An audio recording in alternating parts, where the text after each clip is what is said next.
미국의 전 하원 의원이 박근혜를 비판하는 편지를 썼다면서요? 예. 박근혜 때문에 한국의 민주주의가 후퇴하고 있다.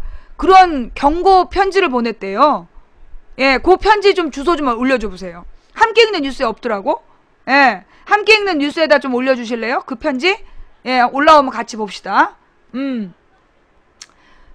그러니까 그러면서 그 미 하원 의원이 한 말은 뭐냐면 박근혜 자유를 위해서 미군이 한반도에서 죽어간 게 아니다. 미군은 그 주한미군이 한반도에 와서 싸웠던 이유는 한국의 민주주의를 위해서다. 그런데 지금 박근혜가 한국의 민주주의를 위협하고 있다. 이렇게 편지를 보냈대요. 그 내용이 이건가요? 한번 봅시다.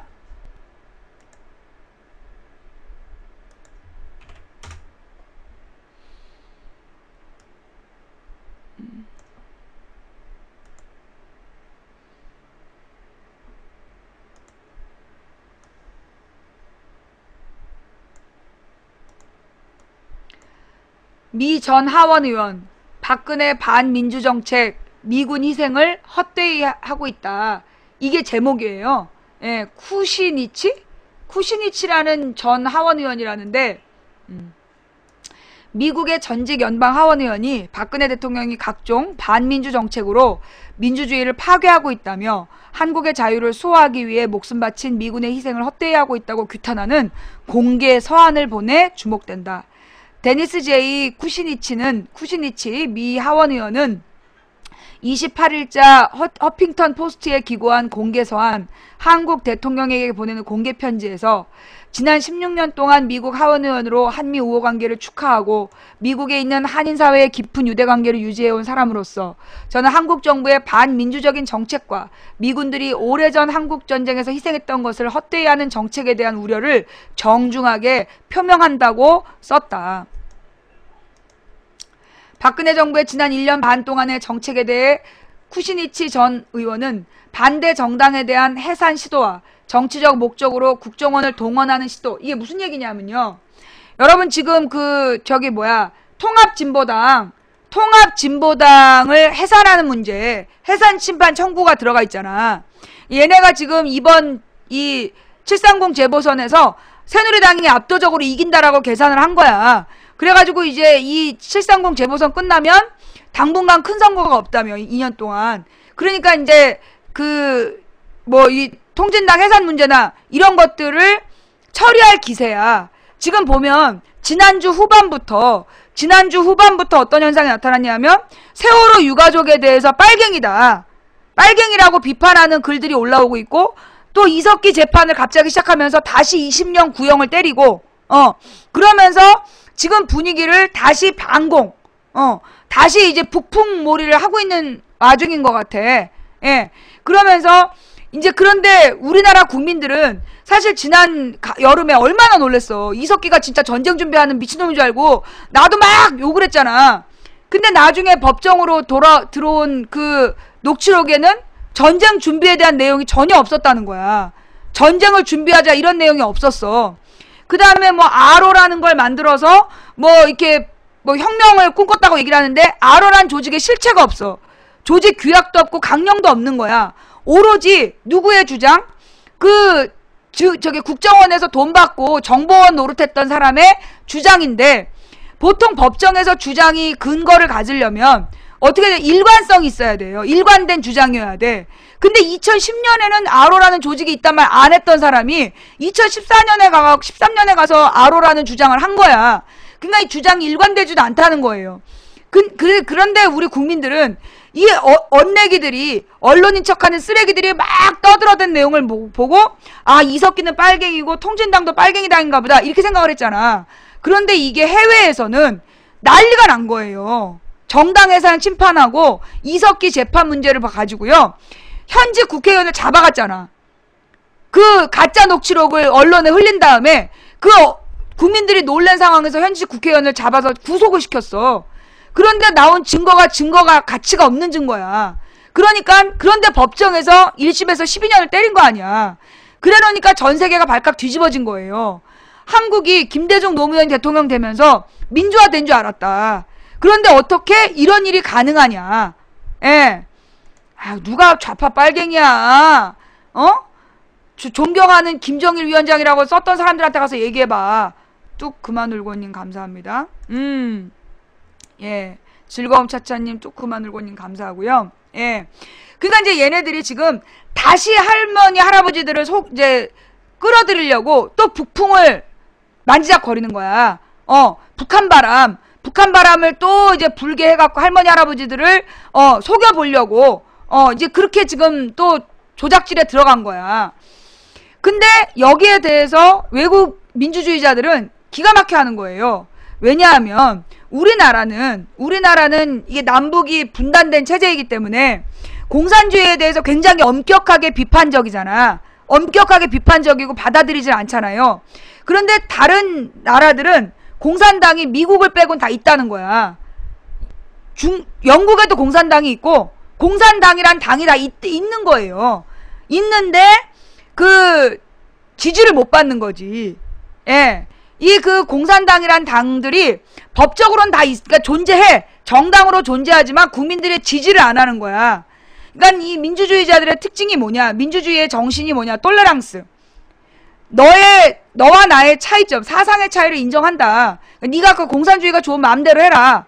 그러나 나는 너희 당을 지지하진 않겠다. 이런 거예요.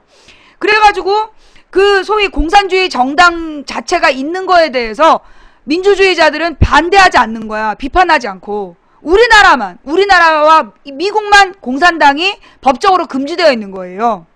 근데 전 세계에서 특히 공산당이 이미 90년에 망했기 때문에 1989년하고 90년에 이미 그 패배한 체제라는 게 증명이 됐기 때문에 다른 나라들은 공산당에 대해서 굉장히 너그럽게 보는 거야. 그냥 역사적으로 패망한 정당 이렇게 보는 거지.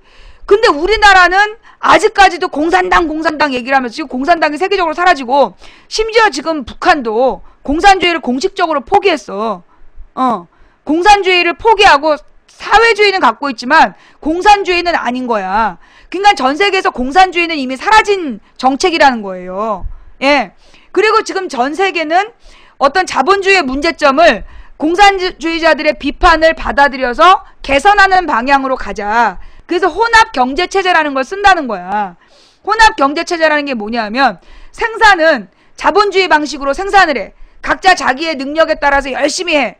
다만 분배를 할 때는 뭐에 따라서 그 능력에 따라 분배하되 빈부격차를 줄이는 방식으로 분배한다는 거. 그게 혼합경제체제예요. 뭐라고요?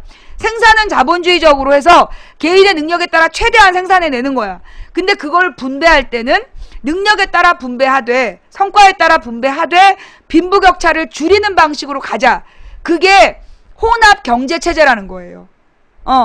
어느 지역에서는 사회민주주의라고 부르고, 예, 사회민주주의라고 하고, 어느 지역은 이제 그 혼합경제체제라고 부르는데, 그게 이제 결국은 뭐냐면 빈부격차를 줄이자는 거지. 그러니까 이제 예를 들어, 이게 돈을 한 푼도 못 번 사람에서 돈을 제일 많이 번 사람까지가 이런 그래프로 그려져 있다라면, 이걸 갖다가 어떻게 하는 거냐.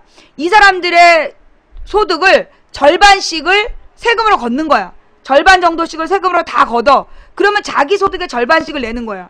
그런데 그 절반씩을 낸 세금을 가지고 어떻게 하냐. 요 가난한 사람들을 가난하지 않게끔 만들어는 국가에서 기본적으로 의료, 그 다음에 교육, 안전 이 서비스를 누구나 가난해도 교육받을 수 있고 가난해도 의료 서비스 받을 수 있는 그런 나라를 만드는 거야. 교육, 의료, 그 안전 문제에 있어서 복지 혜택을 주는 거죠. 그게 사회민주주의야.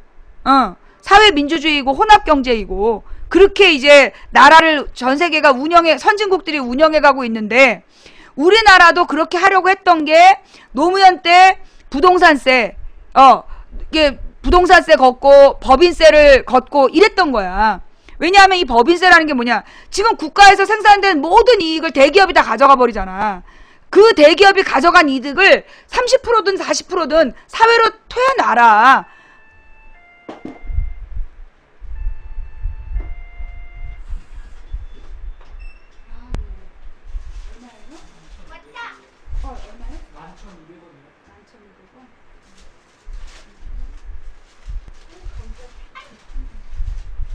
돈이 어디 갔니? 아니, 참 이거.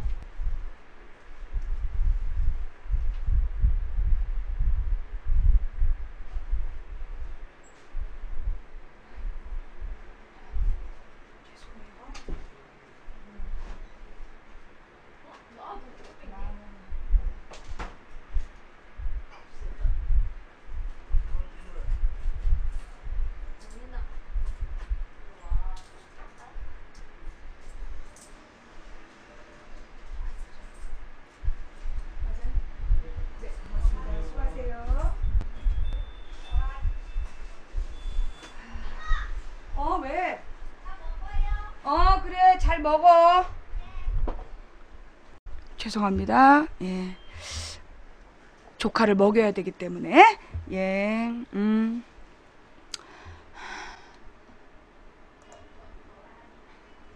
저 요즘에 인스턴트 안 먹어요. 네. 저 요즘에 채소와, 예, 저는 채소와 이렇게 건강 음료만 먹고 있기 때문에, 하여튼, 난 안 먹어. 지금 조카 거야, 조카 거. 예, 조카가 먹는 거, 조카하고 딸하고 먹는 거지. 재밌고 알차게님 감사합니다. 예. 방학이 너무 길어.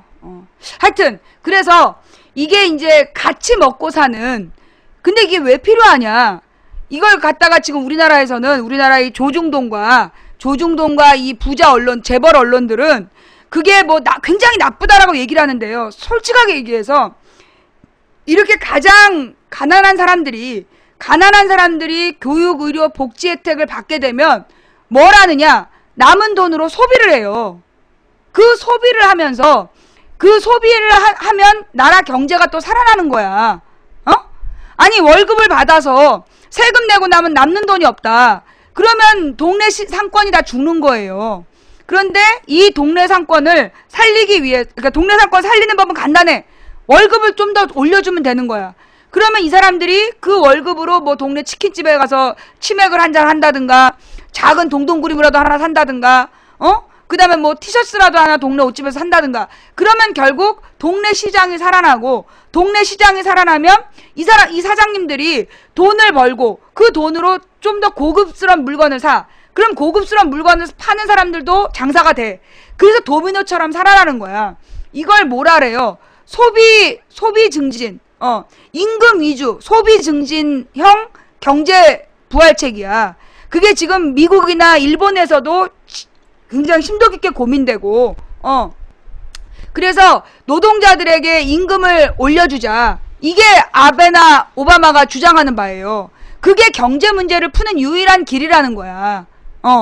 그러면 여러분 이런 얘기를 하면 이 재벌들이 미쳤다고 그걸 들어주겠냐 막 이러잖아요. 그러면서 이 절반을 세금으로 내라면 누가 세금을 내겠냐 이러는데, 근데 그렇게 내잖아요. 그러면 지금 당신의 소득이 이대로 유지가 되면 앞으로 줄어들 거야. 당신의 지금 소득을 절반을 세금으로 내라 그러면 재벌들이 죽어도 안 내고 버틴다면 이 소득은 앞으로 시간이 지나면서 줄어들 거야. 줄어들 수밖에 없어. 그런데 지금 소득의 절반을 세금으로 내서 경제를 전부 다 살려놓으면 어떻게 된다? 다시 올라가. 지금 버는 만큼 더 올라갈 수도 있다는 거예요. 예. 그러니까 이게 우리 전 세계에서 이게 누구더라? 21세기 자본론 쓴 사람, 21세기 자본론을 쓴 학자가 있어. 그것 때문에 지금 전 세계 경제학계가 발칵 뒤집어져 있는데, 예. 거기서 나오고 있는 내용도 마찬가지고, 지금 전 세계가 심도 깊게 고민 중이야. 피케티. 전 세계가 지금 고민 중이에요. 뭘 고민 중이냐? 1990년대 중반부터 계속 전 세계가 장기적 경기 침체에 들어갔어. 이게 이제 가령 뭐 브릭스 그러면서 한때 막 브라질, 인도, 러시아 막 띄워줬잖아, 중국. 근데 얘네들도 어느 정도에 딱 가니까 거기에 투자해서 브릭스가 누가 한 말이냐면, 브라질, 인도, 러시아, 중국을 브릭스 신흥 강국 막 띄워줬잖아. 그렇게 브릭스란 단어를 만들어서 띄워준 놈들이 누구냐? 다보스 포럼이야. 얘네들이 이 신흥 경제 부국들에게 투자해가지고 이익을 챙겨 먹은 거지. 그래서 브릭스 막 띄워주면서 돈 재미를 벌었단 말이야. 그 전에는 이제 뭐 한국에다가 투자해갖고 돈 벌다가 이제 브릭스에다가 투자해서 돈을 벌었는데 어느 수준이 되니까 이게 다 멈추는 거야. 어디나 가서 어느 선이 딱 되면 멈춰버리는 거야. 그 멈춰버리는 원인이 뭘까를 20년 동안 연구해서 얻은 답이 뭐냐? 결국은 이게 뭐냐?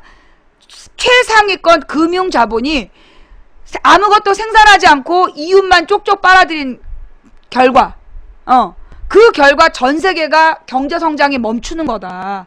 그걸 깨달은 거야.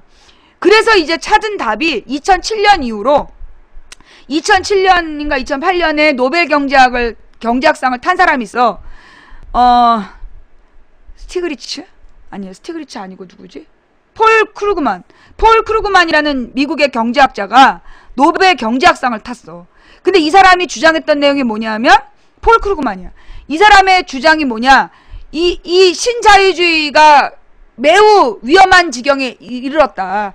그래서 이게 이 신자유주의가 계속해서 소수의 금융자본의 이익을 계속 추구하는 방향으로 가다 보면 전 세계가 공멸할 것이다. 그 얘기를 이론을 폈던 사람이야. 그러니까 우리나라 저 영국의 장준하 교수, 우리나라 장하준 교수, 장하준 교수랑 폴 크루그먼이랑 스티그리츠랑 이런 사람들이 전부 다 반신자유주의 경제 이론을 주장했던 사람들인데 그들의 주장이 2007년에 경제학계의 대세가 된 거야. 그리고 나서 지금까지 한 7년 동안에 걸쳐서 이게 이제 정권의 핵심 부에까지 전달이 된 거지. 그래서 이제는 소비를 중심으로, 그러니까 소비 능력을 향상시키기 위해서 이 노동자들에게 임금을 제대로 주는 구조로 가야 된다. 이걸 정치권에서도 진지하게 고민하고 있는 거야. 누가 반대하겠어? 재벌들이 반대하는 거죠. 재벌들이 반대하면서 국민들에게 어떻게 하면 좀 더 자극적인 거짓말로 국민을 속여먹을까? 어떻게 하면 좀 더 국민들을 정치 문제에 무관하게 만들까? 그러고 있다는 거야. 여러분 잊지 마세요. 1인당 GDP, 그 1인당 GDP를 갖다가 곱하기 1,000원을 하면 달러, 그러니까 25,000달러면 2,500만원. 그게 여러분 가정에 한 사람이 벌어들여야 되는 소득이야. 그게 평균이야.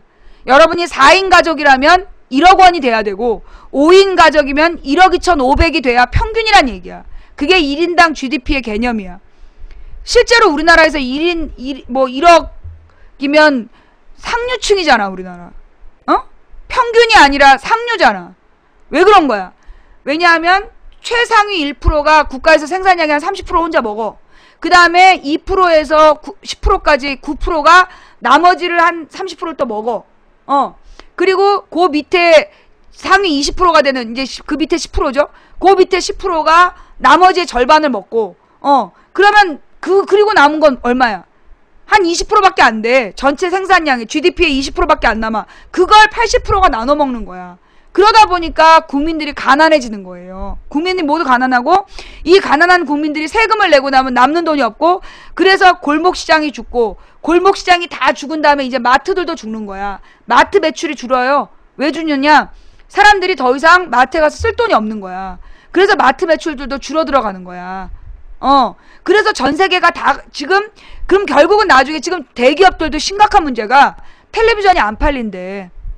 텔레비전에도 투자를 많이 했는데 지금 뭐 울트라 HD 이걸 만들어 놓고 이걸 막 500만 원씩 뭐 4천만 원씩짜리 텔레비전도 있어. 그런 걸 만들어서 판매를 하고 싶어 했는데 살 사람이 없어. 그거를 만들었는데 살 사람이 없는 거야. 예. 왜? 이 국민들이 전부 다 가난해져서 더 이상 쓸 돈이 없어서. 자, 그런데 말입니다, 여러분. 우리 농민들이요. 이 농민들이 스스로 싸우지 않으면 농업을 국가가 보호하지 않아요. 이번에 박근혜가 아주 끔찍한 결정을 했잖아. 박근혜가 이번에 그걸 뭐라 그러지? 농산물, 쌀 수입 전면 개방을 결정했잖아요. 예. 이게 쌀이 우리나라 주식이야. 이 쌀이 우리나라 주식인데, 이 쌀을 개방을 해버리면, 앞으로 쌀 농사 짓는 사람들이 점점 사라지겠죠. 그리고 나면 그 다음에는 뭐가 와? 쌀값 폭등. 우리나라의 밀가루를 생각해봐. 우리나라 밀가루가 전부 다 수입산이잖아. 미국에서 다 수입을 해서 먹는단 말이에요. 왜냐하면 전 세계에서 밀을 제일 많이 판매하는 데가 미국이야. 생산을 많이 하는 데가. 그래가지고 그 밀밭에서 그림 그리고 별지랄 다 하는데 하여튼 옥수수하고 밀을 제일 많이 생산하는 게 미국이에요. 웃기죠? 미국은 굉장히 발달된 산업국가인 줄 알고 있잖아. 그런데 미국에서 그 농민들에 대한 보호 정책을 굉장히 세게 써요. 슈퍼 301조라 그래서 자국의 농민을 보호하기 위해서 국가 예산을 엄청나게 쓰고 있어. 미국만 그러냐? 아니에요. 영국도 그래. 유럽의 국가들 다 그래. 자기 농민들에게 전부 다 지원을 해요. 지원을 몰래 다 해주는 거야. 왜? 농민이 농업을 포기하면 식량 주권이 사라지기 때문에. 그렇게 되면 식량을 공급하는 나라에 끌려다닐 수밖에 없는 거야. 우리나라에서 밀가루 수입값이 올라가면 모든 물가가 올라. 라면, 과자, 뭐 국수, 짜장면 다 오르는 거야. 그런 것처럼 지금 박근혜가 쌀개방, 그러니까 아무 생각이 없는 여자잖아, 이 여자가. 그러니까 쌀개방을 이제까지 20년 동안을 질질 끌어온 게 왜 김영삼, 김대중, 노무현, 이명박, 심지어 이명박도 쌀개방을 안 했겠어. 쌀개방 한 다음에 후폭풍이 두려워서 쌀값이 올라가버리면 먹고는 살아야 되잖아. 그러면 나머지 경제는 또 죽어. 그러니까 이명박도 심지어 안 한 거를 박근혜가 해버린 거 아니야. 시원하게 쌀개방 전문 해버린 거 아니야. 이제 농민들 죽으란 얘기야. 농민이 죽으면 농민만 죽는 게 아니에요. 서민이 같이 죽는 거예요. 예. 그래서 우리가 정말 농촌 살리기 운동을 해야 돼. 농촌 살리기 운동을 하고 그리고 중소기업 살리기 운동을 해야 되고 대기업과 이 대자본, 금융자본들의 농간으로부터 우리 이 99%의 인구가 함께 사는 법을 만들어내야 돼요. 그래서 나는 이 99% 세계 서민들이 뭉쳐야 된다고 봐. 그리고 그게 난 가능할 거라고 봐. 뭐 때문에? 인터넷 때문에. 예. 여러분들도 이제 망치부연한테 이런 얘기 하도 많이 들으니까 이제 이해가 쏙쏙 되죠. 그죠? 오늘 혹시 이 얘기 처음 들으신 분? 이런 얘기 오늘 처음 들으신 분 있어요? 이제 이런 얘기를 원래는 그 시사 프로에서 옛날에 노무현 때 많이 했어. 근데 너무나 이제 교수들이 와가지고 어렵게 설명을 하다 보니까 전문가들이 나와서 어려운 말로 설명을 하다 보니까 우리 국민들이 못 알아들은 거야. 근데 이제 망치부인은 그냥 시장에서 쓰는 아줌마들 말로 이렇게 설명을 하잖아. 이제 저작거리의 언어로 얘기하니까 이해가 잘 되죠? 예. 이걸 우리가 다 이해를 해야 돼요. 그러니까 우리는 사실은 뭐냐? 이 나라의 주인이야. 권력도 막강해. 그런데 몰랐어. 우리가 이 나라의 주인인 것도 모르고 살았지. 이 대통령이나 국회의원이 우리한테 고용된 사람 피고용인인 걸 몰랐어. 특히 여러분들은 항상 이제 언제부터냐 하면 87년 이후로 선거 때만 정치인들한테 큰 소리 쳐. 선거 끝나면 쥐 죽은 듯이 살고. 그게 잘못인 거야. 선거 때는 우리가 면접 보는 거예요. 직원을 고르기 위한 면접이야. 면접 현장에서 직원들한테 함부로 대합니까? 안 해요. 왜? 제가 나중에 옛날에 누구였다더라? 누구한테 우리 딸한테 들었는가? 어떤 여자애가 기업에 면접을 갔는데 그 면접관이 너무나 막대했다는 거야. 그러니까 이 애가 나오면서 툴툴 털고 나오면서 내가 이 문을 나가는 순간 나는 당신네 기업의 소비자다. 그걸 기억해라. 당신이 오늘 나한테 한 일이 어떤 일인지 기억하라. 그러고 나왔다는 거야. 너무 멋있잖아. 그죠? 이게 면접관한테 면접관들이 이 면접 보러 온 사람들을 되게 막 천대하고 막 이러는데 사실 그 면접 보러 왔던 사람들은 이 문을 나서면 소비자라는 거야. 직원이 아니면 소비자잖아. 근데 그렇게 막대했다는 거에 대한 비판이 있었다는 거예요. 우리 딸한테 들었나 보다. 여러분이 모르는 걸로 보니까. 자, 마찬가지로 지금 그 선거 때는요. 선거 때 정치인은 그냥 면접 보러 온 사람이야. 그 면접 보러 온 사람한테 큰 소리 치고 그러면 안 되는 거야. 그 중에 진짜 일할 사람을 딱 뽑고 난 다음에 자기 직원한테 큰 소리 쳐야지. 너 왜 일 똑바로 안 하냐. 마찬가지예요. 정치인이 된 다음에 그 다음에 굽신거리면 안 되는 거야. 선거 때는 우리가 굽신거려야 돼. 왜? 훌륭한 직원을 우리가 헤드헌터 하는 마음으로 데려와야 되잖아.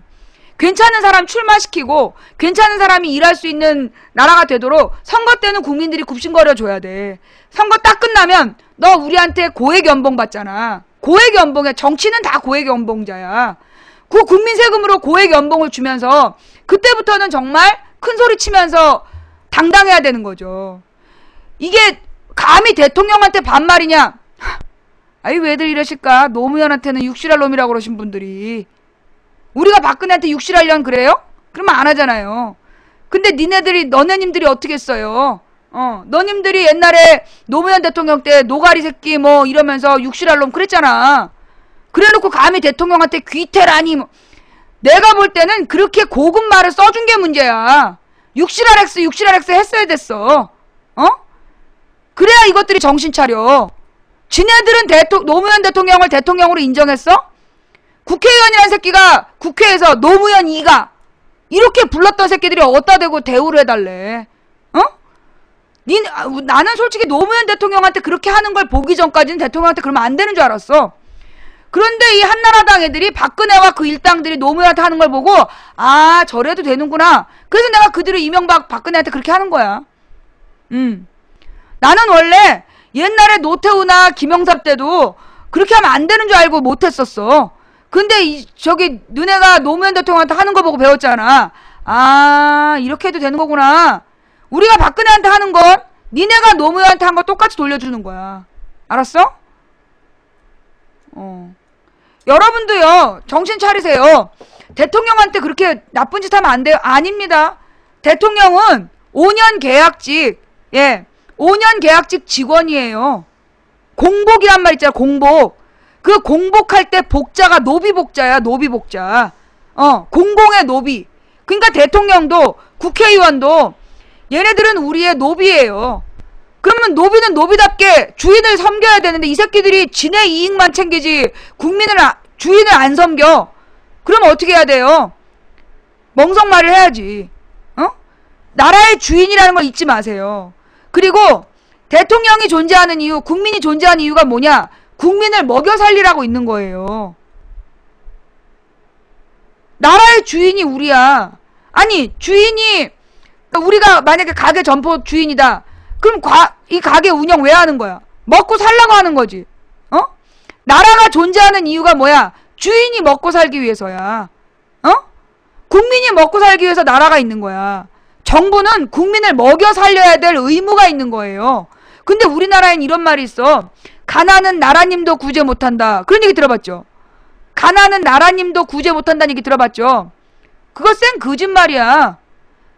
옛날에 이 어디에서부터 한나라가 만들어진 이유, 유교가 국교로 선택됐던 그 시대 이후로 2000년 동안 이 아시아는요.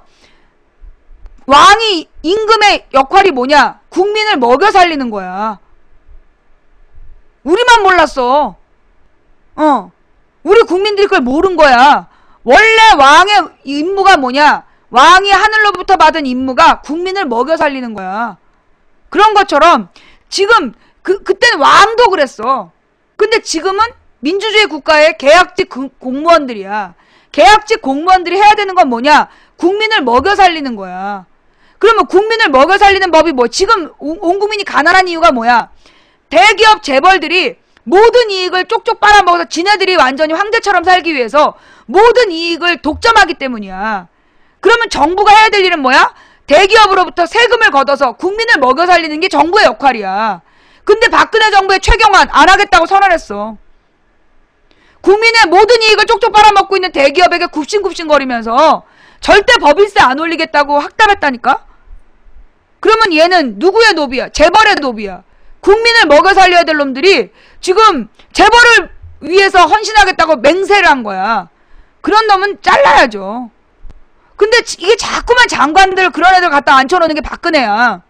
지금 나라가 1년 6개월 동안 쑥대밭이야. 왜? 박근혜가 인사를 거지같이 해가지고 쓰레기 인사를 하는 바람에 나라가 1년 7개월 동안 쑥대밭이 됐어. 이 정도 되면요 박근혜가 물러나야 될 상황이에요. 그런데도 우리 국민들이 참았어. 이제까지 선거를 통해 당선됐으니까 임기를 보장해줘야 돼. 나도 참았어. 근데 난 솔직히 이 기사가 충격이에요.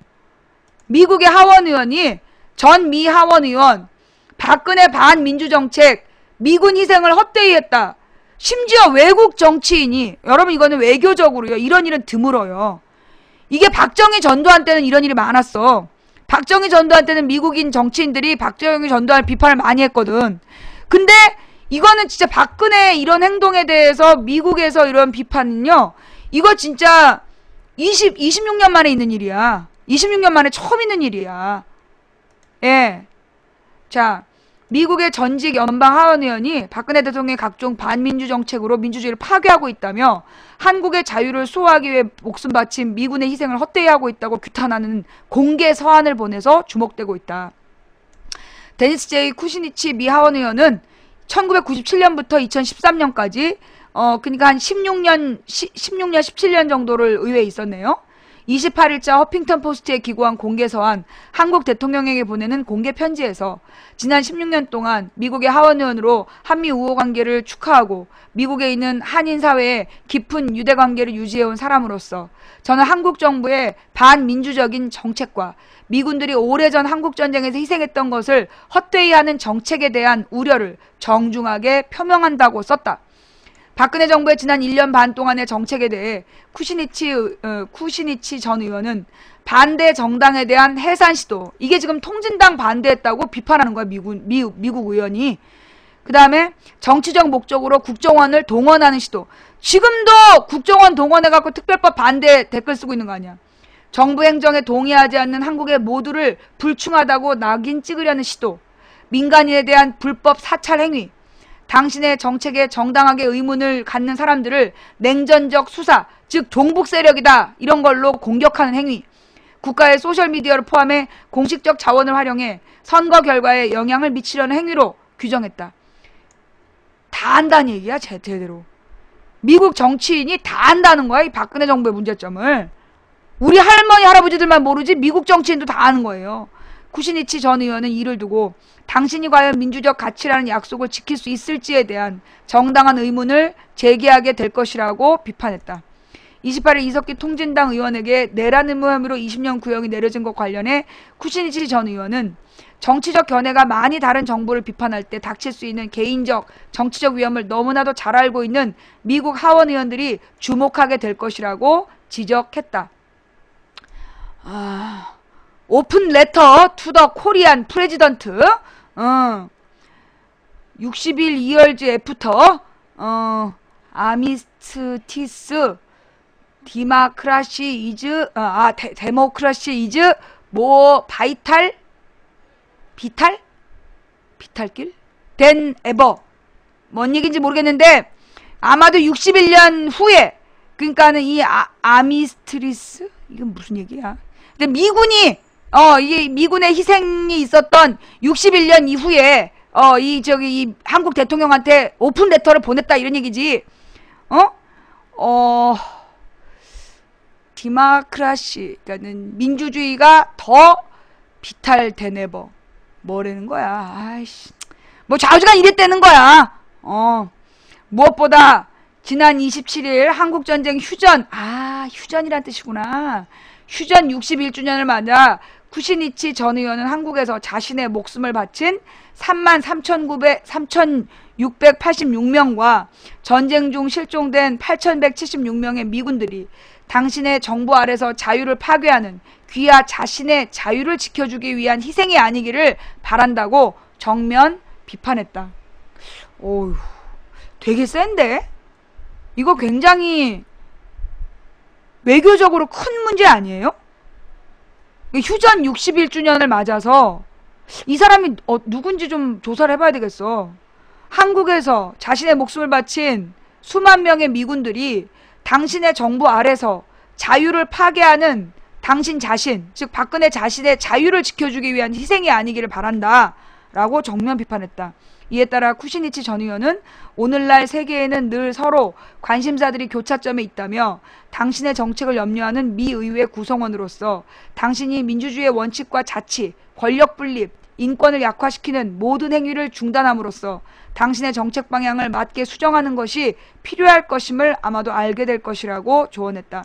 이게 해석체라서 그런데 쉽게 얘기하면 네 정책이 지금 미국 민주주의자들에게 문제가 되고 있다. 박근혜가 민주주의의 원칙과 자치, 권력 분립, 인권 이런 걸 전부 다 약화시키는 행동을 하고 있다.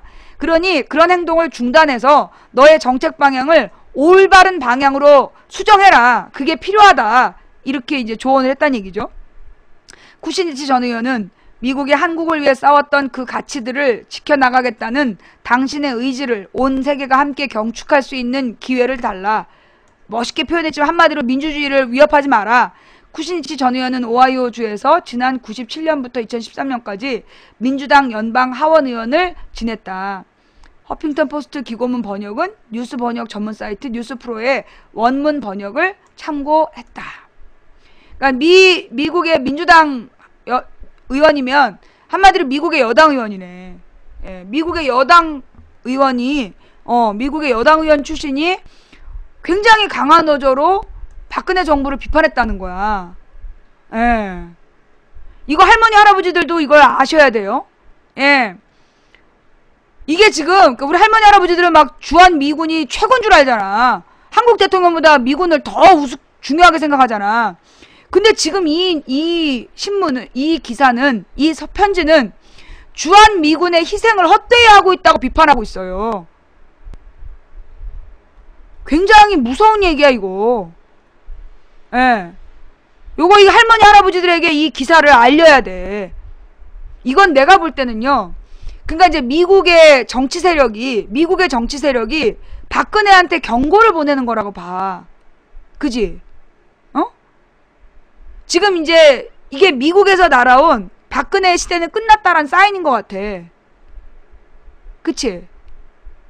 이거는 지금 옛날에 누구도 박정희한테도 미국에서 계속 경고를 보낸 거 아니야. 그만해라.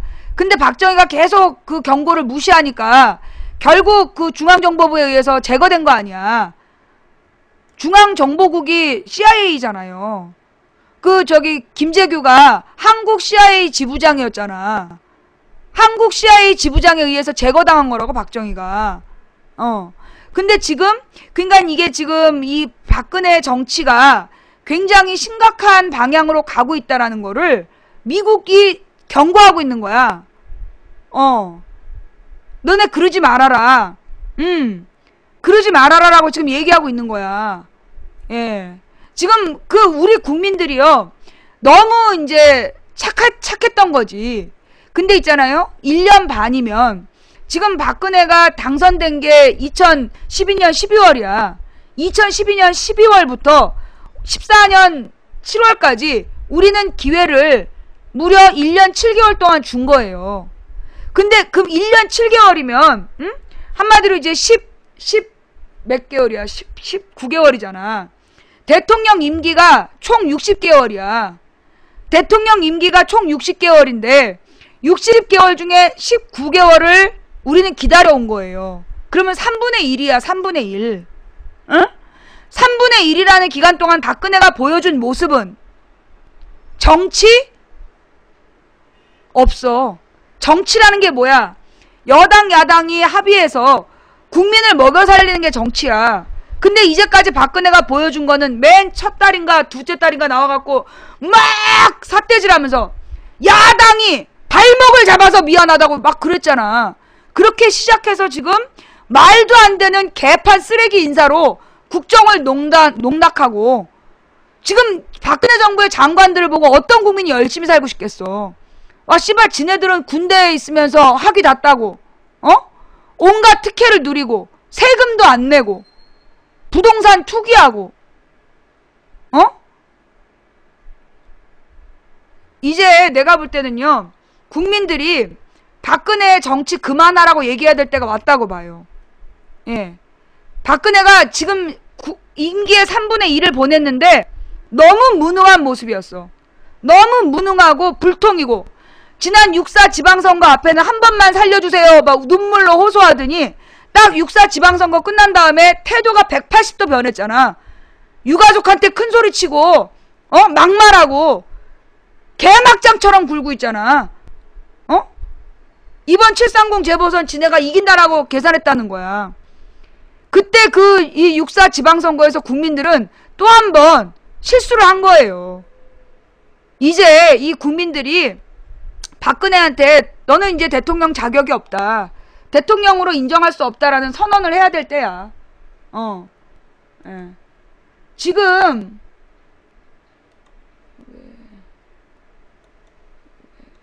왜 일시적으로 뭐지?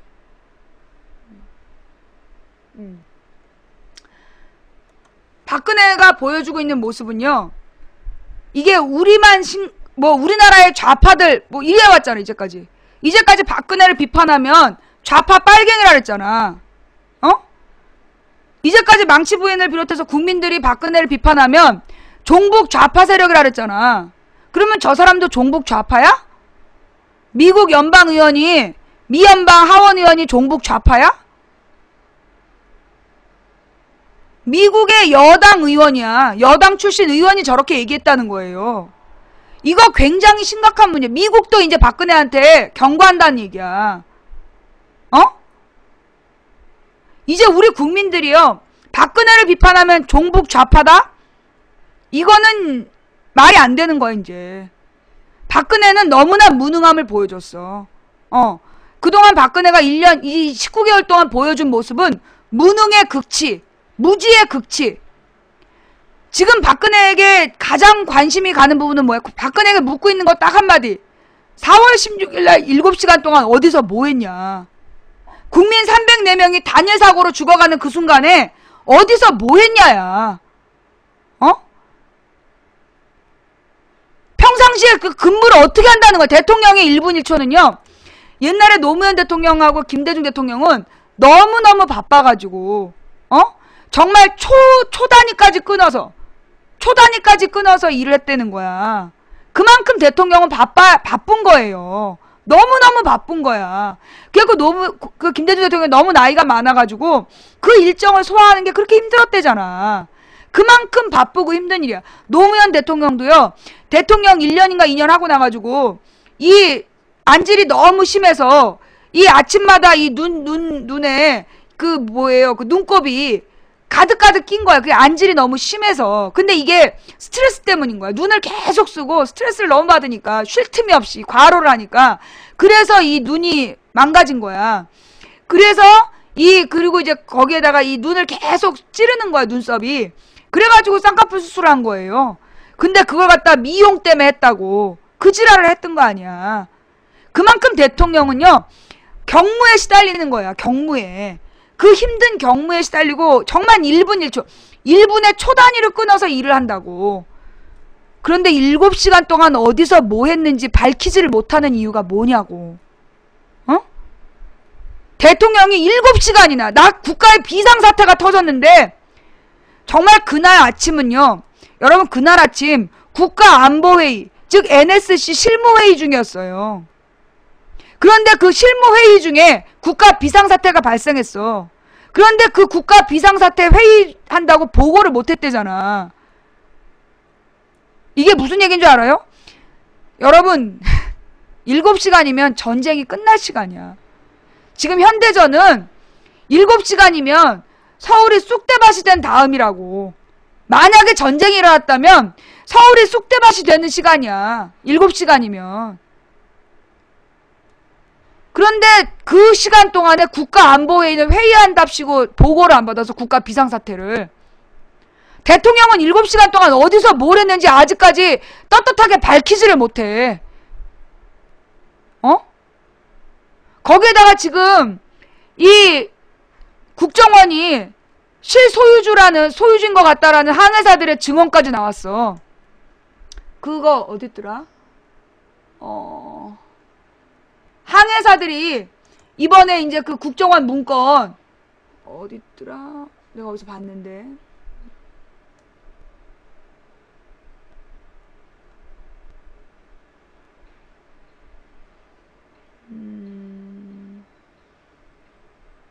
함께 읽는 뉴스에 나왔던가? 함께 읽는 뉴스에서 나왔었던 것 같은데,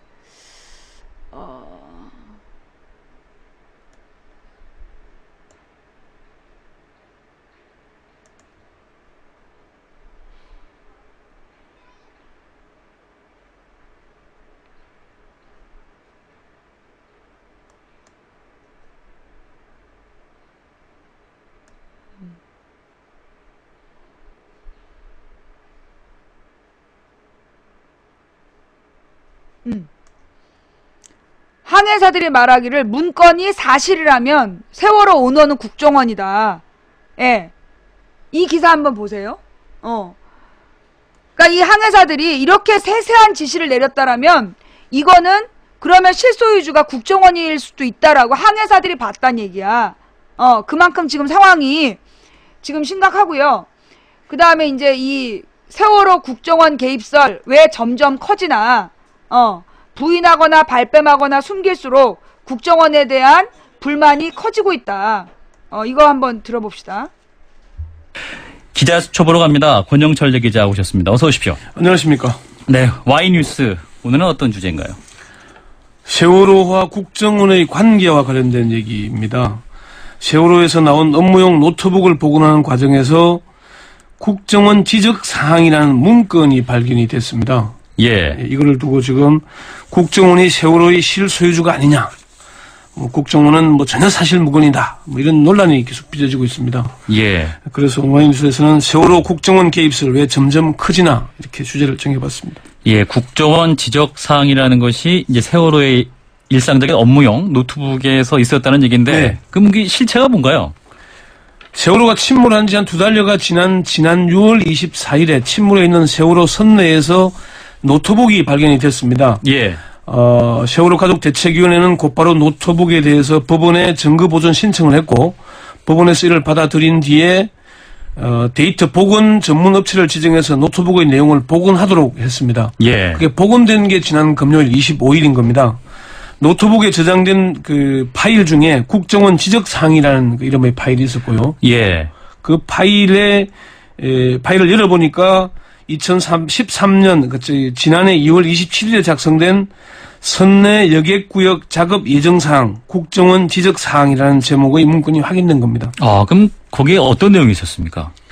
그 내용을 보면은, 이게 정말 국정원이 지적한 게 맞을까라는 의문이 들 정도로 무슨 카페에 있는 냉장고의 팬이 불량하다, TV가 부족하다, 화장실 환풍기 도색 작업 등등의 내용들도 있었고요. 예. 심지어 직원들의 3월 휴가 계획서 작성 제출, 2월 작업수당 보고서 작성 등의 내용들도 담겨 있습니다. 아니, 국정원에서 왜 세월호에 있는 냉장고까지 관련을 하나요? 이게 배 주인이나 선주들, 이런 사람들이 관심을 가져야 될 사안인가요? 사실 그 문건대로만 보자면은, 이게 국정원이 정말 한 게 맞을까 하는 생각이 드면서 동시에, 국정원이 여기에까지 관여했다면은 이 배 주인이 국정원인가 하는 의문을 가질 수밖에 없습니다. 예. 그래서 논란이 있는 건데요. 세월호 가족 대책위는 문건에 국정원이 직원들의 휴가 계획서, 수당 보고서 작성 제출까지 포함됐다면서 이런 정황은 세월호 소유주가 아니면 관심을 갖지 않는 내용이다, 그런 얘기를 했어요. 새정치연합의 신경민 의원도 국정원 지적사항이라는 문건이나 1000톤 이상 선박 중 세월호만 국정원에 보고하도록 보고 체계가 있는 걸 보면은 소유관계 비슷한 게 아니라면은 이렇게까지 개입할 수는 없는 게 아닌가 하는 생각이 든다, 이렇게 얘기를 하고 있습니다. 예. 사실 1000톤 이상 선박은 우리나라에 굉장히 많이 있죠. 17척. 예, 17척이라고 발표가 그 중에 있었는데. 한 척만 보고책에 적혀 있습니다. 예. 또한 야당 의원들 또 어떤 말을 하고 있습니까? 이 문건을 누가 작성한 것이냐, 이것도 굉장히 중요할 것 같은데요. 사실 핵심이죠. 이제 이 문건을 누가 작성했냐. 아무래도 청해진 해운의 관계자가 작성했을 것으로 보입니다. 구체적으로는 배에 타고 있는 선원이 작성했을 것으로 보입니다. 박주민 변호사는 노트북에 수록되어 있는 다른 내용들을 보면은 이것들은 선원들이 사용하는 업무용 노트북으로 보인다. 예. 다만 노트북의 사용자가 누군지는 아직 확인이 되지 않고 있다, 이렇게 얘기를 했어요. 노트북의 사용자가 누군지, 또는 이 사용자가 어떤 경위로 이런 문건을 작성했는지가 확인된다면은 국정원이 정말로 실제 소유주인지 아니면은 세월호 운영에 구체적으로 관여했는지 여부가 드러날 것으로 보입니다. 네, 국정원은 취재해 보셨습니까? 국정원은 실제 소유주일 가능성이 있다는 의혹 제기에 대해서 말이 안 된다 이런 입장인데요. 국정원 관계자는 실소유주 의혹 제기에 대해 전혀 사실이 아니다. 말이 안 된다 이렇게 얘기를 하더라고요. 그러면서 100가지의 지적사항은 유관기관 지적사항이거나 유관기관이요? 예, 뭐 6개의 기관이 점검에 나섰다 이렇게 얘기를 했거든요. 예. 세월호 자체의 작업사항으로 보인다. 이 관계자는 세월호 관계자가 내부 작업 예정사항을 기재하면서 여러 기관이 지적을 하니까 대표적으로 국정원 지적사항으로 한 것 같다면서 문건 작성자를 찾으면 확인될 것으로 본다. 이렇게 얘기를 했습니다. 여러 기관이 지적하니까 대표적이라면은 국정원도 지적하긴 한 거네요? 국정원이 100가지 중 4가지는 국정원이 지적한 게 맞다라고 인정을 하고 있습니다. 아, 4가지는 했군요. 예. 그럼 이러한 그 해명이 오히려 좀 뭐랄까요? 의혹을 좀 키우고 있다 이런 인상을 받는데요. 국정원이 의혹이 제기되면은 처음에는 부인하거나 발뺌을 하다가 예. 가족 대책위나 야당에서 자료를 제시하면은 그제서야 다시 해명하는 그런 태도를 보이고 있거든요. 국정원이 국정원 지적 사항과 관련해서 25일과 27일 두 차례 보도 자료를 내가 해명을 했는데 예. 그 내용이 조금씩 다릅니다. 25일 보도 자료에는 3월 18일에서 20일 사이 보안 측정을 했다 이렇게 밝혔는데 예. 27일 보도 자료에는 이 보안 측정을 하기 전에 2월 26일과 27일 세월호를 방문해서 미비점 등을 사전 점검한 사실이 있다 이렇게 해명을 합니다. 입장이 조금 달라지죠. 네, 추가됐네요. 달라지는 게 야당이나 가족대책위원회에서 문제를 제기하면 그에 맞게 다시 해명하는 그런 수순을 밟고 있는 겁니다. 예. 박주민 변호사가 정의당 정진호 의원이 국정원 기관 보고 때 세월호와 관련해서 국정원이 한 일이 있으면 뭐든지 보고를 해라 이렇게 얘기를 했는데 아무 보고가 없다가 이 문건이 공개가 되니까 2월 26일, 27일 예비 사전 점검을 했다. 이런 자료를 냈다는 거죠. 예. 이렇게 뒤늦게 뒷북 해명을 하다 보니까 국정원이 계속 불신을 받고 있는 겁니다. 예. 그리고 그 가족 대책의 의혹 제기와 국정원의 해명 내용이 좀 다른데요. 누구 말이 맞다고 봐야 될까요, 이게? 지금으로서는 누구의 말이 맞다 틀리다 단정하기는 좀 이른 것 같습니다. 예. 가족 대책위의 입장에서는 국정원의 개입 정황을 나타내는 문건이 드러난 만큼 의혹을 제기할 수밖에 없을 겁니다. 그렇죠. 국정원의 해명대로 이런 사전 점검이 있었냐 여부가 제일 일단 관건인데 이 부분은 제가 확인을 해보니까 다른 기관들이 국정원 관계 사전 점검을 했다고 합니다. 인천항만공사 직원으로부터 직접 확인을 했는데 대테러 점검 차원에서 세월호 보안 점검에 참여한 사실이 있다. 그래서 CCTV를 추가로 설치하라는 지적을 했다라고 확인을 했습니다. 예. 다만 이 관계자는 다른 기관에서는 어떤 지적을 했는지 등에 대해서는 서로 공유하지 않아서 잘 모른다. 당시에는 선박 개조 부분에 대한 점검은 아니었다 이렇게 얘기를 했습니다. 이 부분은 국정원의 해명과 일치하는 부분이죠. 다만 국정원의 해명을 사실로 확인하기 위해서는 문건을 작성한 서문을 밝혀내서 왜 이 문건을 작성했는지 국정원의 지적사항이 정말로 있었는지를 확인하는 게 우선일 겁니다. 예. 자, 세월호 사건 여러 가지 의혹이 있는데요. 네. 다른 의혹도 여전히 풀리지 않고 있습니다. 몇 가지 의혹 더 소개해 주실까요? 야당에서는 세월호 3대 미스터리를 제기하고 있죠. 예. 새정치연합이 구체적으로 국정원의 세월호 실소유주 의혹, 그리고 유병헌 사망 괴담, 박근혜 대통령의 7시간 미스터리를 세월호 참사 3대 미스터리로 규정하고 진실을 반드시 밝혀야 한다 이렇게 주장을 하고 있습니다. 예. 첫 번째 미스터리는 아까 앞에 말씀드린 대로 이제 노트북에서 발견된 국정원 지적사항 이 부분인데 예. 이와 함께 아까 말씀드렸던 대로 1000톤 이상의 국내 여객선 중 유일하게 세월호만이 해양사고 발생 시 국정원에 보고하도록 되어 있는 이유가 뭐냐. 이게 밝혀져야 한다는 거고요. 예. 두 번째 유명한 사망 괴담은 자살인지 타살인지 사인조차 밝혀내지 못하고 사망 시간이 언제인지 사망 장소가 어디인지도 오리무중이다. 그러니까 이제는 대통령이 유명한 미스터리를 직접 해명해야 한다. 이렇게 주장을 하고 있고요. 예. 세 번째 대통령이 감춰진 7시간 미스터리도 의문이 계속 확산되고 있는 그런 부분이죠. 예. 여기 한 가지 더 의혹을 추가하는데요. 남재준 국정원장이 왜 갑작스럽게 경질됐냐는 겁니다. 네. 남재준 국정원장은 국정원 대선 개입 의혹 사건, 서울시 공무원 간첩 사건 증거 조작, 그리고 남북 정상회담 대화록 공개에도 불구하고 계속 박근혜 대통령이 무한 신뢰를 보냈지 않습니까? 예. 그런데도 불구하고 갑작스럽게 경질을 한 이유가 뭐냐? 세월호와 관련이 있느냐 없느냐? 그 부분을 꼭 밝혀야 한다. 이런 의문인 겁니다. 예. 철저한 진상규명이 왜 필요할지 알 것 같군요. 와이뉴스 권영철 대기자였습니다. 고맙습니다. 네. 그죠? 그러니까 남재준이 세월호 와중에 갑자기 잘렸어. 그 이유가 뭐냐? 여러분 이병기라고요. 이병기가 이번에 청문회 통과했잖아요. 그래서 국정원장이 됐어. 그거 몰라? 이병기라는 사람이 지금 국정원장이야. 그 사람이 옛날에 대통령 선거 때 차떼기 사건, 아니, 대통령 선거 때 이인재를 꼬셔갖고 2002년 선거인가에 이인재를 꼬셔서 야당에, 그때 노무현에게 불리한 선거 결과를 만들려고 공작하다가 걸렸던 사건. 그래서 그걸로 1,000만 원 벌금 받았던 사람이야. 그게 이제 이병기.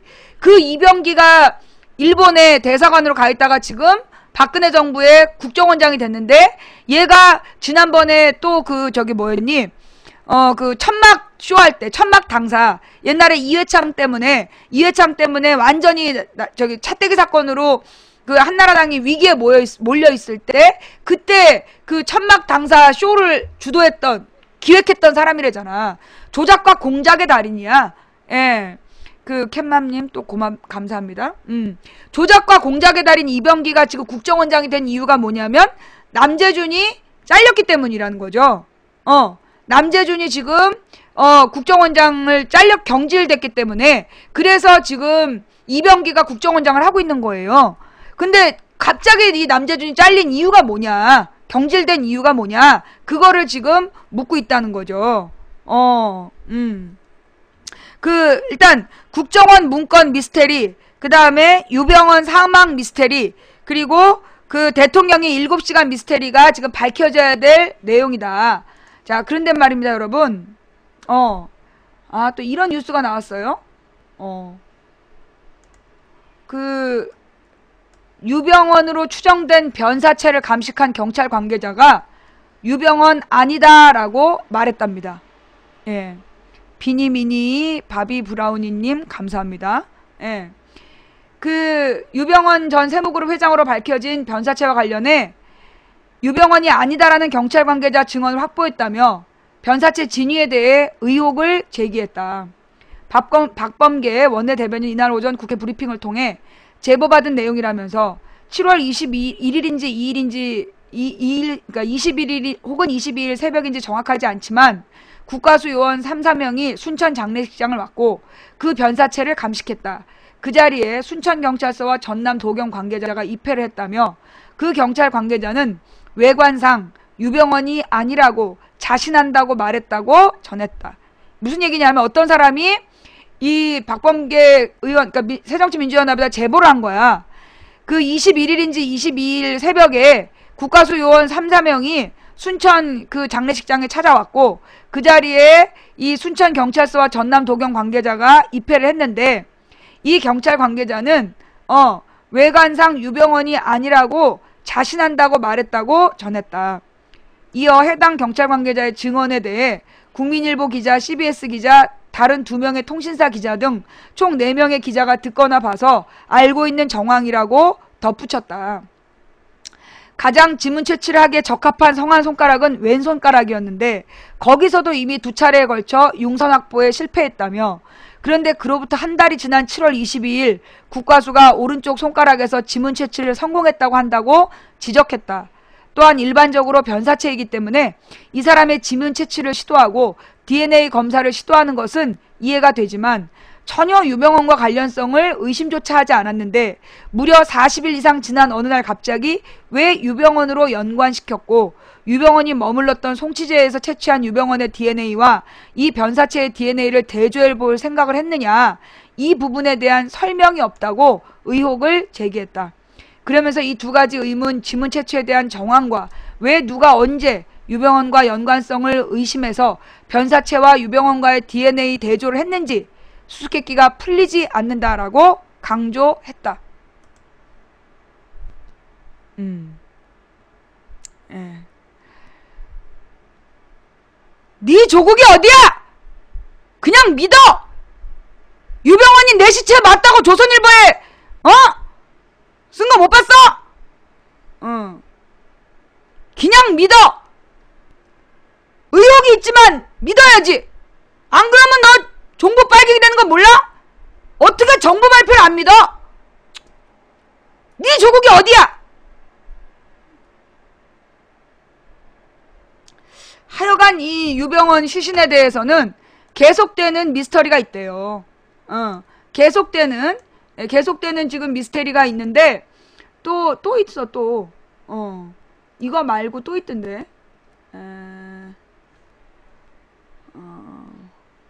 하여간 유병원 미스터리가 계속 커지는 이유가 뭐냐. 여기 또 다른 뉴스가 있고요. 어머? 여기 또 이런 게 있네. 유병원 사망 발표에 대해 국가수의 발표를 신뢰하지 못한다. 57.7%. 신뢰한다. 24.3%. 특히 2040 세대는 70% 이상이 못 믿겠다. 정부 신뢰 땅바닥 추락. 이거.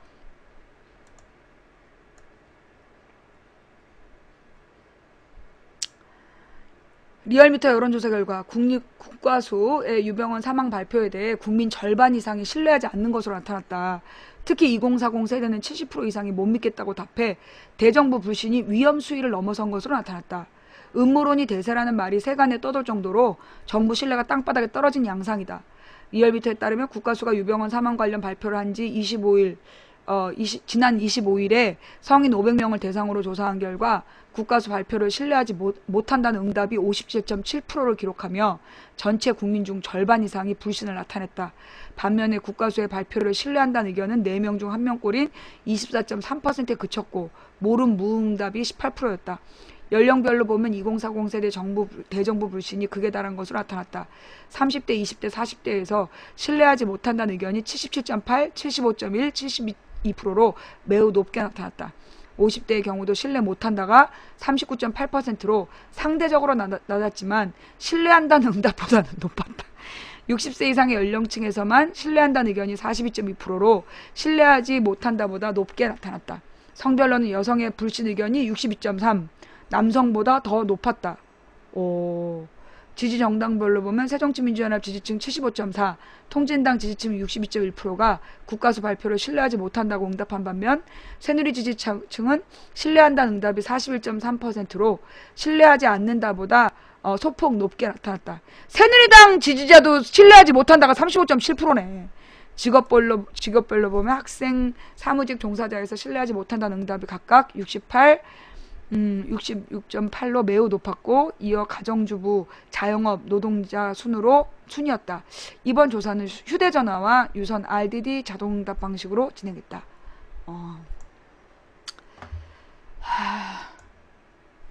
믿어!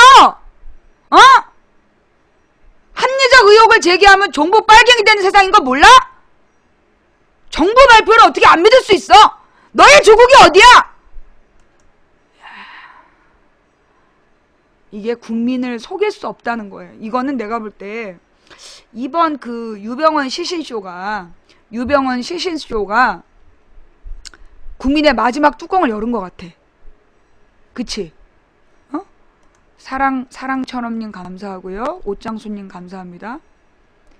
그러니까 이게 지금 변협을 비롯한 변호사들도 지금 세월호 특별법 아무 문제 없다. 이 세월호 특별법에서 진상조사위원회에게 수사권과 기소권을 주는 게 사법체계를 흔든다고 새누리당이 주장하면서 막 특별법을 방위적인 법조인들도 세월호 특별법 문제 없다. 그러면서 서울대 법대 교수가 나서서 세월호 특별법이 사법체계 흔든다고 얘기한 법조인이 누구냐 이렇게 물어본 거야. 서울대 법대 교수인데 서울대 법대 교수가 나서서 세월호 특별법에서 수사권 기소권을 갖는 게 문제가 있다고 얘기한 법조인이 누구냐 이렇게 물어봤어. 조국 교수 말고.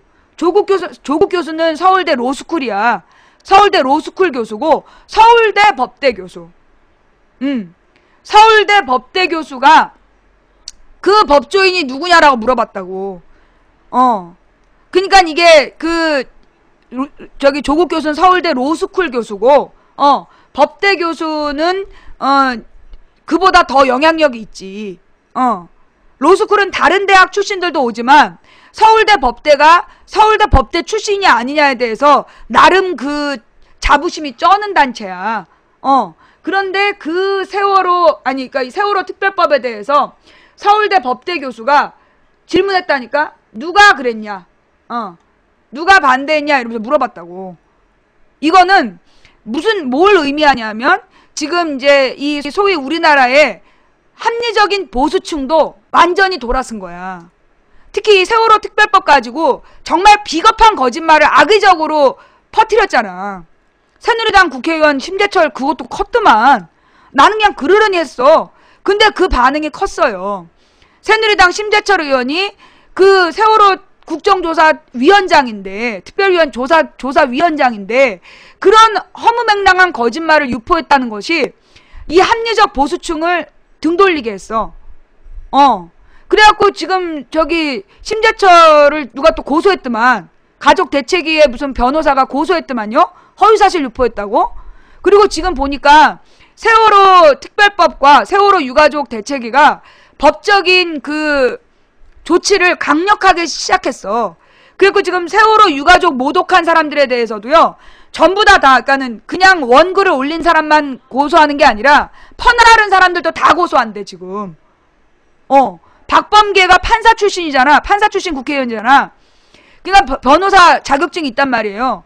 근데 박범계 의원도 지금 세월호 유족들을 모독하고 허위사실 유포한 자들에 대해서 철저히 저기 고소하겠다. 단순 퍼다른 사람까지도 고소한다고, 지금 입장을 정했어요. 그러니까 이게 지금 이 세월호 특별법을 무산시키기 위해서 저 새끼들이 해도 너무했잖아. 너무한 거짓말 했잖아. 사실 나도 내가 언제였어? 16일이었지. 7월 16일. 7월 16일에 광화문 앞에 가기 전날 알았다니까? 월요일 날 나도 그날 7월 14일, 15일 이때 알았어요.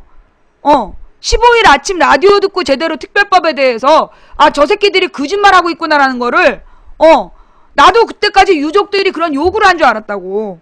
그런데 14일, 15일 이때 가서야, 아니야. 그 한 11일인가? 7월 11일인가? 그때 그 전화 인터뷰할 때 그날 처음 알은 거야. 그런 요구를 한 적이 없다는 걸. 그리고 나서 이게 지금 이제 7월 16일을 지나면서 사람들이 전부 다 이게 이 세월호의 진실에 대해서 알기 시작했고, 그러면서 지금 7월 23일에 여론이 완전히 뒤집어진 거잖아. 그죠? 지금 여론이 완전히 뒤집어졌죠. 지금 세월호 특별법에 대해서 헛소리하고 다녔던 사람들 지금 고립되고 있잖아. 그쵸? 완전히 여론이 지난 23일 날 뒤집어졌어. 자, 이쯤에서 우리가 한번 중간에 보고 갈 만한 영상이 있어서, 지난번에 한번 우리가 봤던 영상인데, 일부는 봤어요. 일부는 봤는데, 이 미디어 몽구님이, 너무 영상을 잘 만들었더라고. 그래서 한번 다시 보고 갈게요. 미디어 몽구님이 만드신 영상. 정말 이 미디어 몽구의 이 영상을 보고 나 오늘 아침 많이 울었어. 그러면서 내가 사실 아까 너무 힘들어서 1시에 방송 못할 것 같다고 얘기하라고 하려고 왔는데, 이 영상을 보게 된 거예요. 그래서 내가 이걸 보고, 정말 막 가슴이 복받쳐 오르더라고. 정말 미디어 몽구를 후원해주신 여러분께 진심으로 감사드립니다. 여러분 덕분에 우리가 이 영상을 볼 수 있었습니다.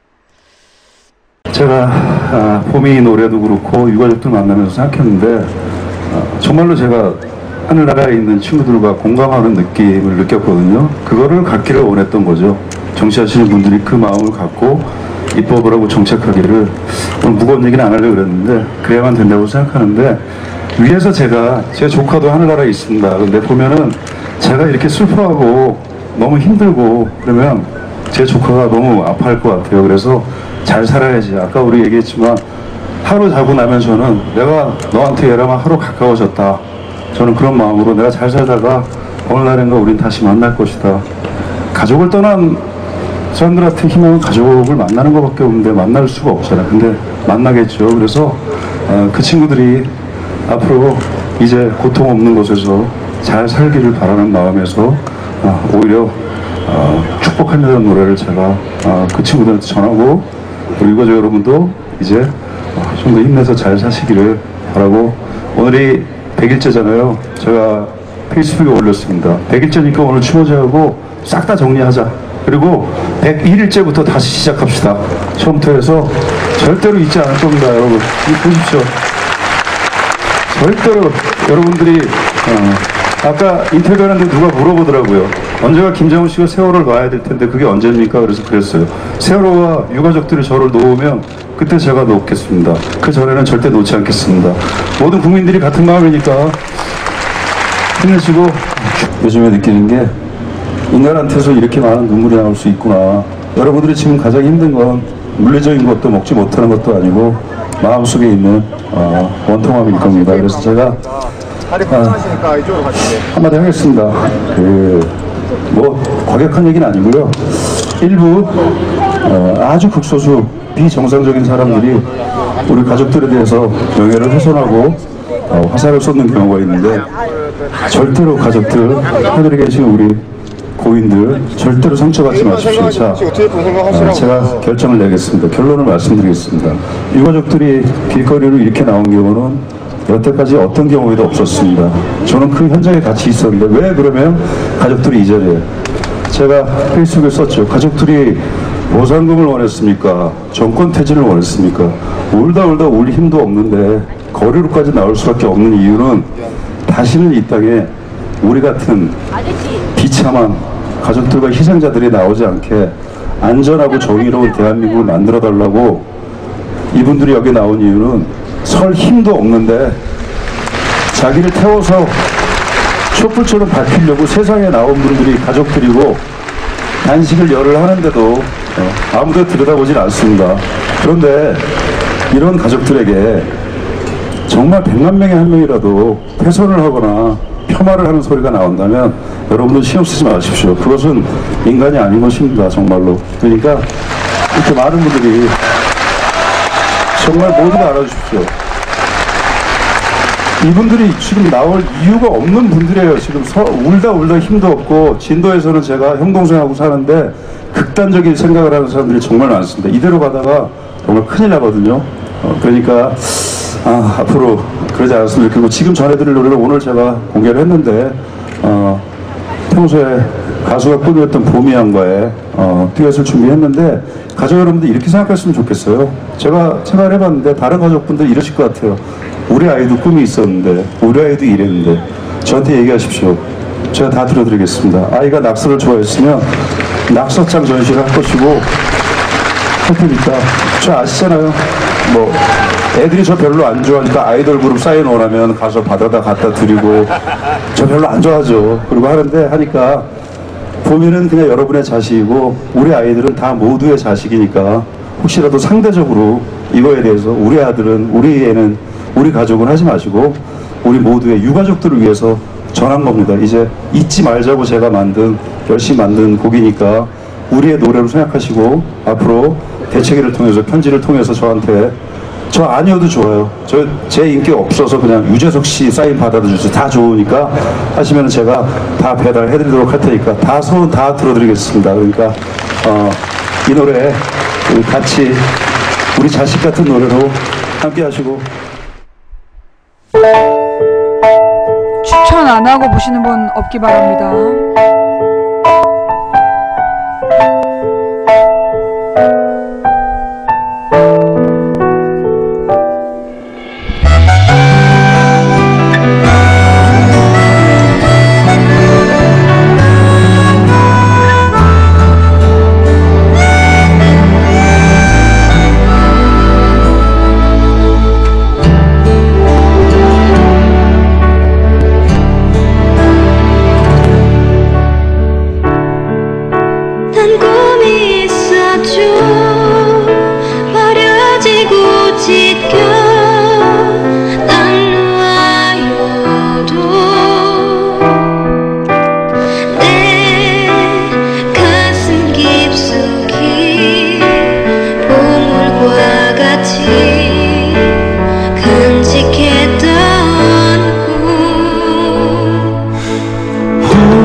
세상은 끝이 정해진 책처럼 이미 돌이킬 수 없는 현실이라고.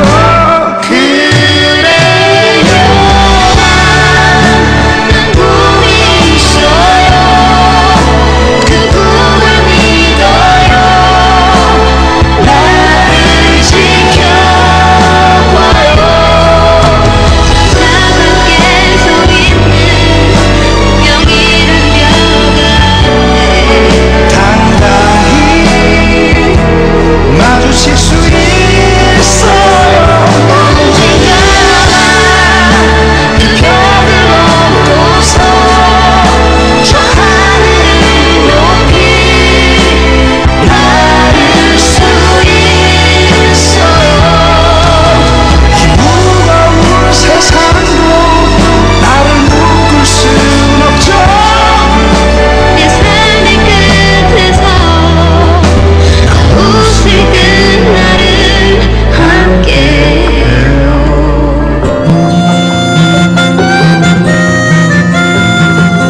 이것만 가요.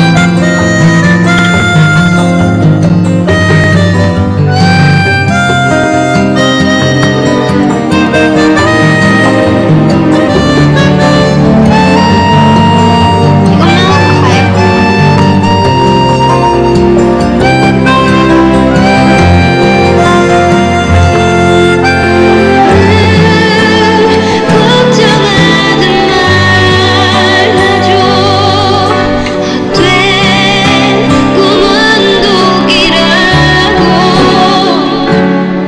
세상은 끝이 정해진 책처럼 이미 돌이킬 수 없는 현실이라고.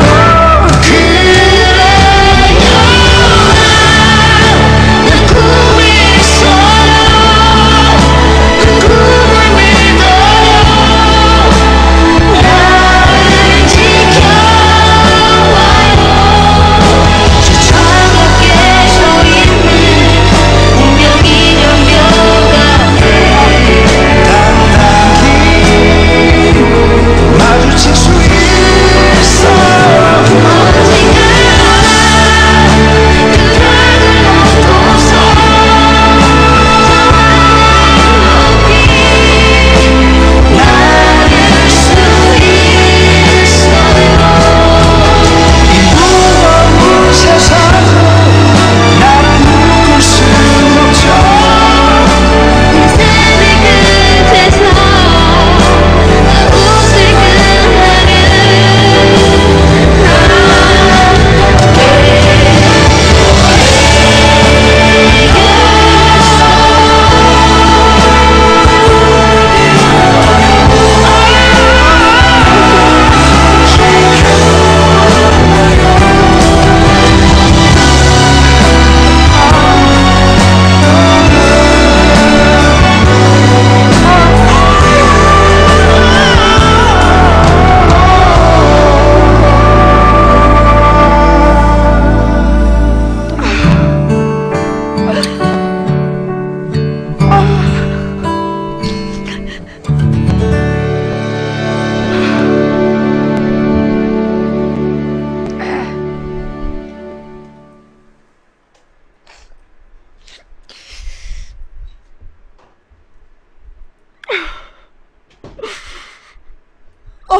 다음 뉴스는 세월호 당시에 사고 당시에 생존한 단원고 학생들이 오늘 증인으로 법정에 섰습니다.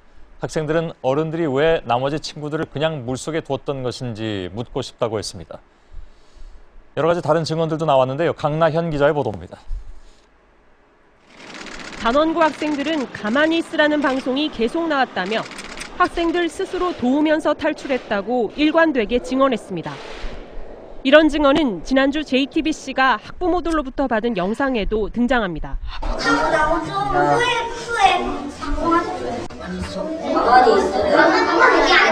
먼저 나온 애들이 막 춥다고 막 나가는 게 아니야.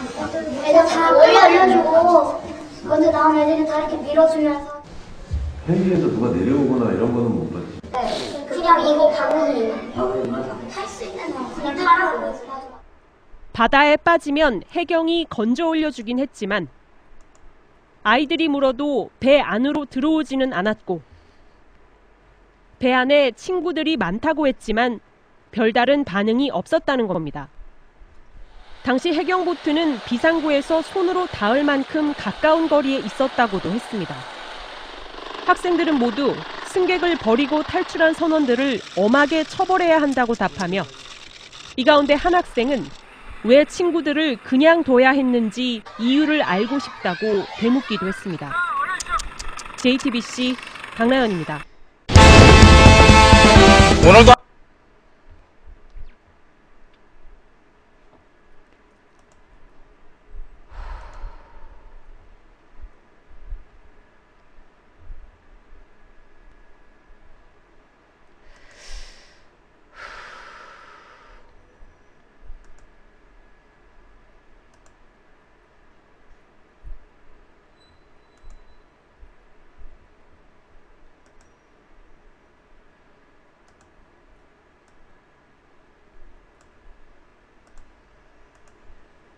세월호 유가족들이 특별법을 통해 노후를 보장받으려 하는 것처럼 왜곡한 흑색 선전물이 문화일보에 실렸습니다.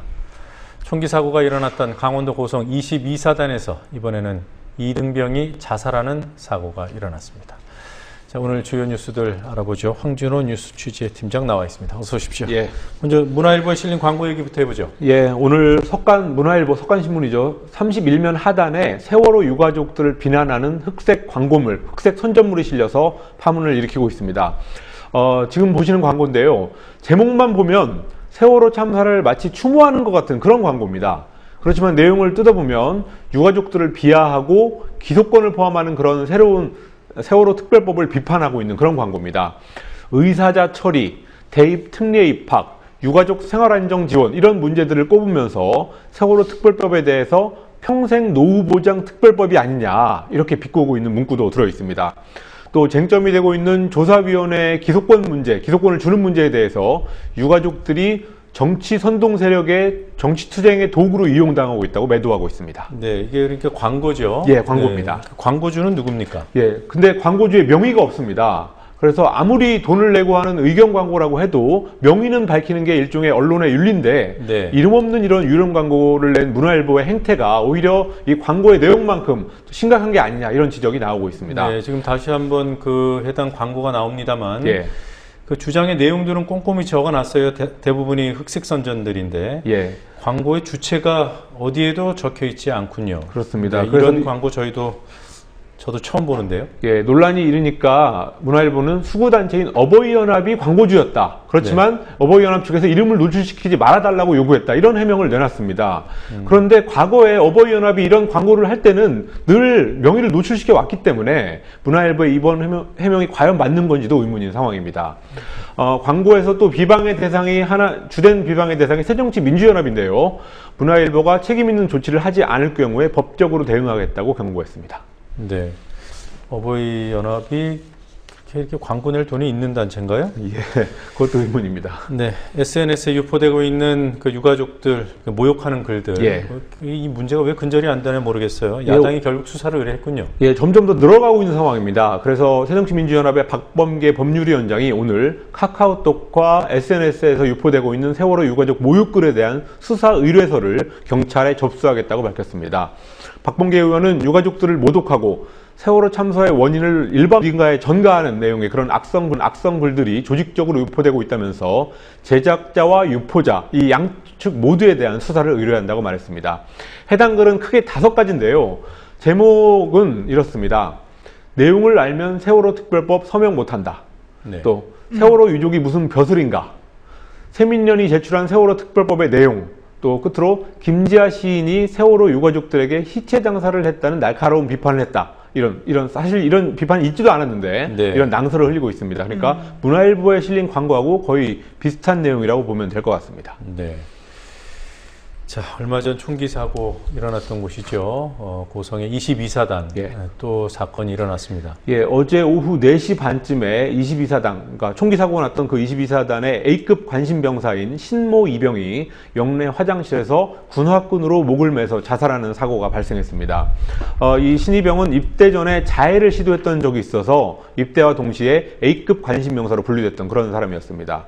그리고 어제 그보다 앞서서 아침 8시 20분쯤에는 중부전선에서도 박모 이병이 영내 화장실에서 목을 맨 상태로 숨져 있는 상태로 발견됐습니다. 박 이병은 지난 6월 부대에 전입했었는데 우울증 증세로 사단 의무대에서 2주 동안 약물 치료를 받아왔고 A급 관심병사로 분류가 됐었습니다. 이렇게 관심병사라는 그렇게 분류된 병사들이 잇따라 자살을 하면서 군의 이런 관리제도에 대한 논란이 일고 있습니다. 지난 6월 22사단 총기 사고 후에 군이 심리검사를 강화하고 또 관리제도를 개선하겠다라고 발표를 했었습니다. 그렇지만 이렇게 어제 잇따른 자살 사건이 일어나면서 군이 할 말이 없어지게 됐습니다. 네. 자, 그리고 이게 통합진보당 이석기 의원 사건이요. 내란 네. 음모 사건으로 불리는 이 사건에 그 최고위 성직자들, 각 종교 교단의 최고위 성직자들이 탄원서를 냈어요. 예, 일단 오늘 있었던 재판 소식부터 먼저 말씀을 드리자면 예. 서울고등법원에서 내란 음모 혐의를 받고 있는 통합진보당 이석기 의원 등의 항소심이 열렸는데 검찰이 1심 때와 마찬가지로 징역 20년을 구형했습니다. 근데 그에 앞서서 어제 4대 종교 최고위 성직자들이 이석기 의원에 대한 선처를 호소하는 탄원서를 법원에 제출해서 이목이 집중되고 있습니다. 네. 탄원서를 제출한 사람들은 천주교 염수정 추기경 그리고 조계종의 자승 총무원장, 한국기독교교회협의회 총무인 김영주 목사, 또 원불교회 남궁성 교정원장이었습니다. 특히 이 염수정 추기경 같은 경우는 7명의 피고인들의 가족을 직접 면담한 후에 자필로 탄원서를 작성해서 법원에 제출했다고 합니다. 이번 탄원서 같은 경우는 천주교 정의구현 사재단이라든지 그런 일종의 진보 성향의 단체가 아니라 각 종단을 대표하고 있는 최고위 성직자들이 사회적인 이슈에 관해서 처음으로 한 목소리를 낸 그런 이례적인 일이라고 하는 평가가 나오고 있습니다. 아니 이렇게 이석기 중요한 의원의 얘기를 항소심 판결은 다음 달 11일인데요. 과연 법원이 이런 종교 지도자들의 탄원서를 감안해서 1심과 다른 판결을 내릴지 이목이 집중되고 있습니다. 네. 자, 이 새누리당과 또 조선일보에서 이런 탄원서 제출에 대해서 비판하는 움직임이 있어요? 그렇습니다. 조선일보, 새누리당 이런 데서는 크게 반발하고 있습니다. 박대출 새누리당 대변인은 브리핑을 통해서 아직 대법원의 최종 판결이 나지 않아서 입장을 밝힐 단계가 아니지만 내란 음모 혐의라는 엄중한 사건에서 관용을 요구하고 있다라면서 강한 불만을 드러냈습니다. 또 조선일보는 오늘 아침 사설에서 종교 지도자들이 종교의 자유가 말살된 북한 체제를 옹호한 세력에 대해서 선처를 호소하고 있다라면서 질타했습니다. 네. 자, 지난 22일에 일어났던 태백선 열차 충돌 사고. 예. 자, 이 근본적으로 원인을 규명해 달라 이런 시위를 기관사들이 하고 있습니까? 예, 그렇습니다. 22일에 있었던 태백선 열차 충돌 사고에 대해서 코레일은 기관사가 정지 신호를 확인하지 않아서 생긴 일이다라고 설명을 하면서 관련자 4명을 직위에 해제한 상태입니다. 여기에 대해서 오늘 철도노조의 현업 기관사들이 이 사고의 근본적인 책임은 단선 구간에서 1인 승무 제도를 강행했던 코레일의 경영진에 있다라고 하면서 원인 규명을 요구하는 1인 시위를 시작했습니다. 지난 2월에 코레일이 인력 효율화라는 것을 명분으로 해서 기존의 단선 구간에서 기관사와 보조기관사 이 2명이 운행하던 제도를 바꿔서 한 사람만 운행하도록 했습니다. 그래서 당시에 노조가 안전을 위협한다라는 이유로 그런 1인 승무 제도에 강력하게 반발했지만 코레일은 그런 조합원들에게 중징계를 가했던 그런 일이 있었습니다. 그래서 철도노조 소속 기관사들은 대형 사고를 유발할 수 있는 1인 승무 제도를 폐지하라고 오늘부터 매일 1인 시위를 하기로 했습니다. 네. 자, 그리고 4대강 사업 구간이죠. 예. 낙동강 칠곡보 인근에서 물고기들이 떼죽음을 했어요. 그런데 이걸 감춰왔다고 하죠? 예, 오늘 대구지방환경청이 낙동강 칠곡보 하류 구간에서 강준치라고 하는 그런 물고기 수백 마리가 폐사해서 원인 파악에 들어갔다라는 것을 밝혔고 기사가 났습니다. 근데 문제는 이 물고기 폐사 사건을 대구환경청이 지난 21일부터 이미 알고 있었는데 그걸 외부에 알리지 않고 있었다는 사실입니다. 오늘 새정치민주연합의 장하나 의원이 돌아간다. 이 사실을 공개했습니다. 이 물고기들이 떼죽음을 당한 칠곡보 하류 지역은 대구시의 식수 저수지의 상류 지역이기도 합니다. 장하나 의원은 오늘 자료를 요구하니까 대구환경청에서 서둘러서 언론에 먼저 자료를 배포하고 원인 규명에 나섰다라고 장하나 의원이 주장했습니다. 장 의원은 강준치 폐사를 은폐해온 대구환경청에 그런 은폐를 지시한 최종 책임자가 환경부 장관인지 청와대인지 명백하게 밝혀야 된다고 오늘 요구했습니다. 네, 이게 그 시점을 좀 정확하게 다시 한번 짚어보죠. 그러니까 장하나 의원실에서 이 사실을 파악한 이후에 대구지방환경청에 보도자료가 나온 거예요. 그렇습니다. 오늘입니다. 그 파악한 것도 오늘이고 보도자료가 나온 것도 오늘입니다. 네, 의원실에서 자료를 요청한 뒤에 보도자료가 나온 건가요? 그렇습니다. 네, 알겠습니다. 자, 오늘 여기까지 듣겠습니다. 수고하셨습니다. 네.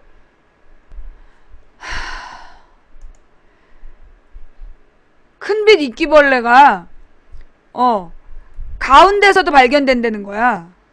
큰빛 이끼벌레는 흐르는 물에서는 생존이 불가능한데 큰빛 이끼벌레가 지금 남한강 가운데, 강 가운데에서도 발견됐다는 거예요. 물이 전혀 안 흐른다는 얘기야.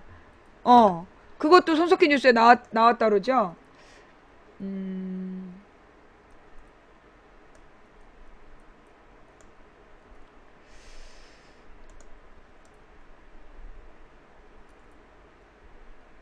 요거는 이제 또 종편 비판. 지난 금요일이었죠. 유대균 씨와 박수경 씨가 검거되자 주말과 휴일 내내 대다수 방송사들은 이 소식을 전하는데 몰두했습니다.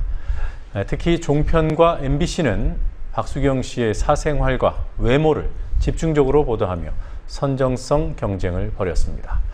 지상파와 종편이 유대균, 박수경 씨 검거 소식을 어떻게 보도했는지 분석했습니다. 강신의 PD입니다. 썬데이 종편! 메인 뉴스 프로그램을 두고 있는 지상파와 종편의 토요일과 일요일 보도를 살펴보겠습니다. 먼저 MBC 뉴스데스크입니다. MBC는 끝까지 함께 유대균 호위무사라는 제목의 리포트에서 그녀의 결혼 사실과 외모 등을 구체적으로 언급하며 사생활에 대한 호기심을 자극했습니다. 바로 다음 리포트에서는 언론이냐? 김엄마로 불리는 김모 씨 그리고 박 씨 등 여신도들을 거론하며 이들이 맹목적이고 생활을 다 포기했다는 식으로 보도했습니다. MBC 뉴스데스크는 첫 뉴스부터 모두 7건의 리포트를 쏟아부었습니다. SBS는 물량면에서는 MBC보다 많은 8건의 리포트로 이 사안을 보도했습니다. 그러나 박수경 씨에 대해서는 호위무사 대신 경호원이라는 표현을 사용했고 범죄 혐의도 세월호 참사와 직접 관련이 없어 엄벌에 처해질지 미지수라고 했습니다. 박수경 씨의 외모에 대한 언급도 없었습니다. KBS 9시 뉴스가 보도한 관련 리포트는 모두 4건이었습니다. 박수경 씨 사생활이나 외모는 보도하지 않았습니다. TV조선과 채널A 그리고 MBN은 각각 10건이 넘는 리포트로 물량 공세를 폈을 뿐 아니라 내용도 문제가 많았습니다. 우선 TV조선은 박수경 씨의 사생활에 관한 단순 주장들을 특종이라고까지 축혀세워 보도했습니다. 토요일에는 박 씨가 두 아들을 버려두고 유대균 씨를 위해 호텔을 물색했다는 박 씨의 남편 주장을 보도했고 일요일에는 박 씨가 겁쟁이라는 박 씨 어머니의 검찰 진술을 인용했습니다. 남편은 이혼 소송 중이어서 이해 당사자의 일방 주장일 수 있고 어머니 진술은 딸을 보호하려는 진술일 수 있다는 점을 무시했습니다. 채널A는 이런 TV조선조차 능가하는 성정성을 보여줬습니다. 좁은 방에서 단둘, 석 달 동안 뭐 했나라는 토요일 리포트가 대표적입니다. 일요일, 채널A가 특종이라고 자랑한 리포트의 제목은 유대균 소심한 목소리로 뼈없는 치킨 주문이었습니다. 배달관 직원이 유대균 씨를 만났다면서 주인과 인터뷰를 했습니다. MBN 역시 박 씨의 외모와 사생활을 집중적으로 보도했습니다. JTBC의 토요일 8시 뉴스는 SBS와 마찬가지로 리포트가 8건이었습니다. 박수경 씨가 이혼 소송 중이라는 점을 전했으나 다른 사생활과 미모 등은 언급하지 않았습니다. 종편 모기업 신문사인 조선일보, 동아일보, 매일경제는 약속이나 한 듯 오늘자 신문에서 시청률이 MBC와 비슷한 수준까지 올랐다고 보도했습니다. 국민TV 뉴스 강신혜입니다.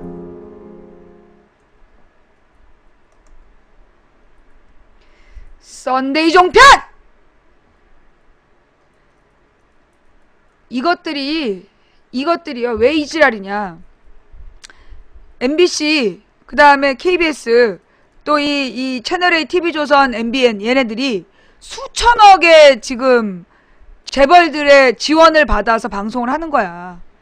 그러니 세월호 특별법도 묻고 세월호 유가족이 지금 22명이 실려갔다는 얘기도 보도 안 하고 허위 사실만 유포하고 그래서 저 지랄이야. 아주 그냥 자극적이고 천박한 뉴스로 그 국민들을 지네가 등신을 만들 수 있다고 생각하는 거지. 예. 여러분 식당에 가셔서 제가 어저께 이제 막 너무 몸에 안 좋으니까 그 해장국을 먹으러 갔어요. 해장국을 먹으러 갔는데 MBN을 틀어놓은 거야. 그러니까 아마 사람들이 채널A, TV조선 틀어놓으면 바꿔달라 그러니까 MBN을 틀어놓은 모양이지. 내 MBN을 YTN으로 바꿔달라 그랬어. MBN은 또 못 듣겠다. 그래서 저는 식당 가서요. 채널A나 TV조선을 보고 있으면 꼭 얘기해요. 바꿔달라고. 채널A, TV조선, MBN을 보는 식당은 일단 먼저 주문을 해. 주문을 먼저 좀 비싼 걸로 한 다음에 물어봐. 저기 채널 바꿔달라고. 근데 안 바꿔주면 일어나서 나와.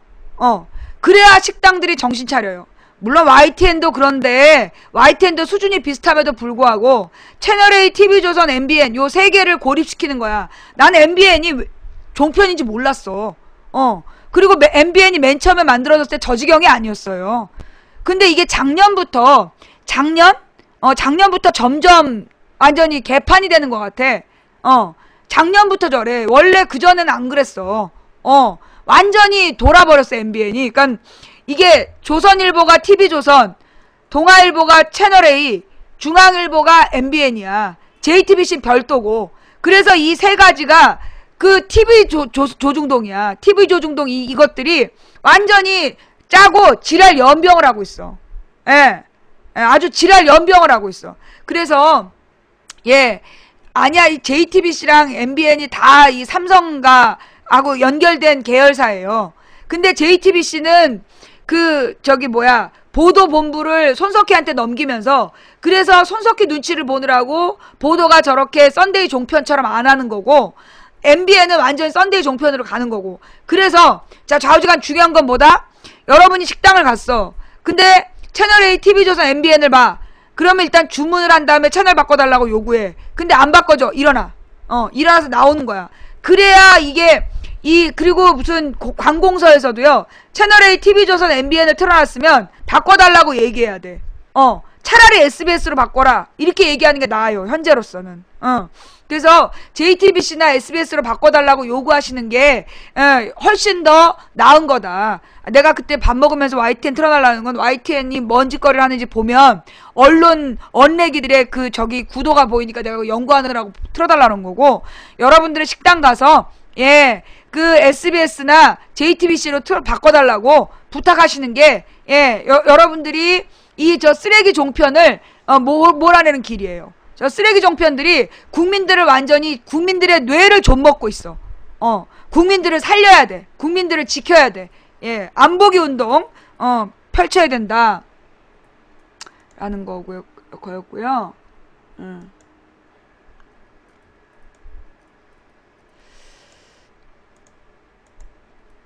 유대균 씨와 박수경 씨가 경기도 용인의 한 오피스텔에서 검거되는 CCTV 화면이 각 방송에서 반복적으로 나오고 있습니다.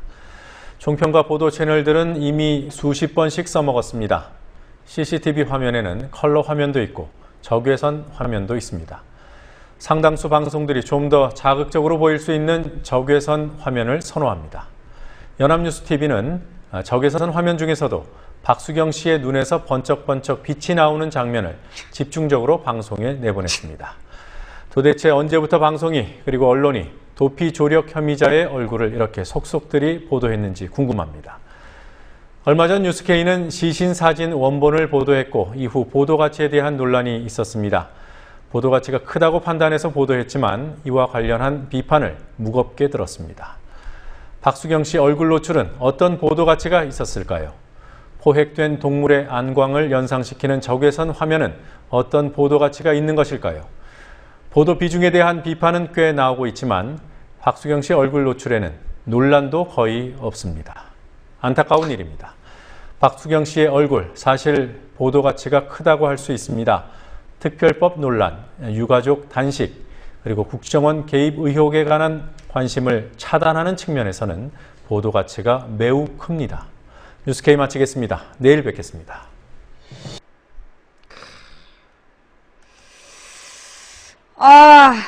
네. 이 망치부인아, 아프리카에서 왜 이 지랄이냐? 라고 얘기하는 벗들이요. 나 여기서 8년째야. 7년 6개월. 7년 6개월 방송하고 벌써 이제 7년 7개월째 접어들었어. 내가 너보다 여기 오래 있었어, 임마. 망치부인이 여기서 방송하는 이유는 뭐냐? 이렇게 언론이, 공공의 언론이 국민들의 뇌를 썩게 만들고 자기들이 원하는 방향으로 국민들을 내몰기 위해서 거짓말을 하고 있기 때문에 망치부인은 KBS, MBC, SBS는 내가 조금 이제 뺄 거야. YTN, MBN, 그 다음에 이거 누구니? 저기 채널A, TV조선. 옛날에 여기다 안 쓴 이유는 걔네들이 다 합쳐서 1%가 안 됐어, 시청률이. 근데 이제 막 자극적인, 여러분이 말이에요. 채널A, TV조선에 연예 프로 봐주는 거, 그것도 여러분이 국민들의 뇌를 썩게 하는 데 도움 주시는 겁니다. 절대 시청률 올려주면 안 돼요. 채널A, TV조선, MBN 안 봐주시는 게, 여러분이 안 보는 게 여러분이 잘하시는 거예요. 연예 프로도 보면 안 돼. 드라마도 보면 안 돼. 나는 이제까지 종편 프로를 정말 1분도 본 적이 없어요. 왜? 내가 봐줌으로써 시청률 올라가는 거야. 예. 정말로 이거를, 이게 시청률이 올라가면 그 시청률이 올라갔다는 걸로 재벌들한테 더 돈을 받고 더 재벌들에게 유리한, 그리고 독재자에게 유리한 방송을 해나간다. 여러분, 재벌이 왜 나쁘냐? 아까 누가 그렇게 쓰더라고. 여러분, 재벌이 왜 나쁜지 아세요? 재벌들이요, 정치인한테 돈을 대줘요. 왜 돈을 대주냐? 정치인들이 재벌만 유리한 정치하라고. 재벌에게만 유리한 정치를 하라고. 그러다가 얘네들이 어느 날 깨달았어. 민주주의는 비용이 많이 들어간다. 한마디로 봉투를 많이 돌려야 된다.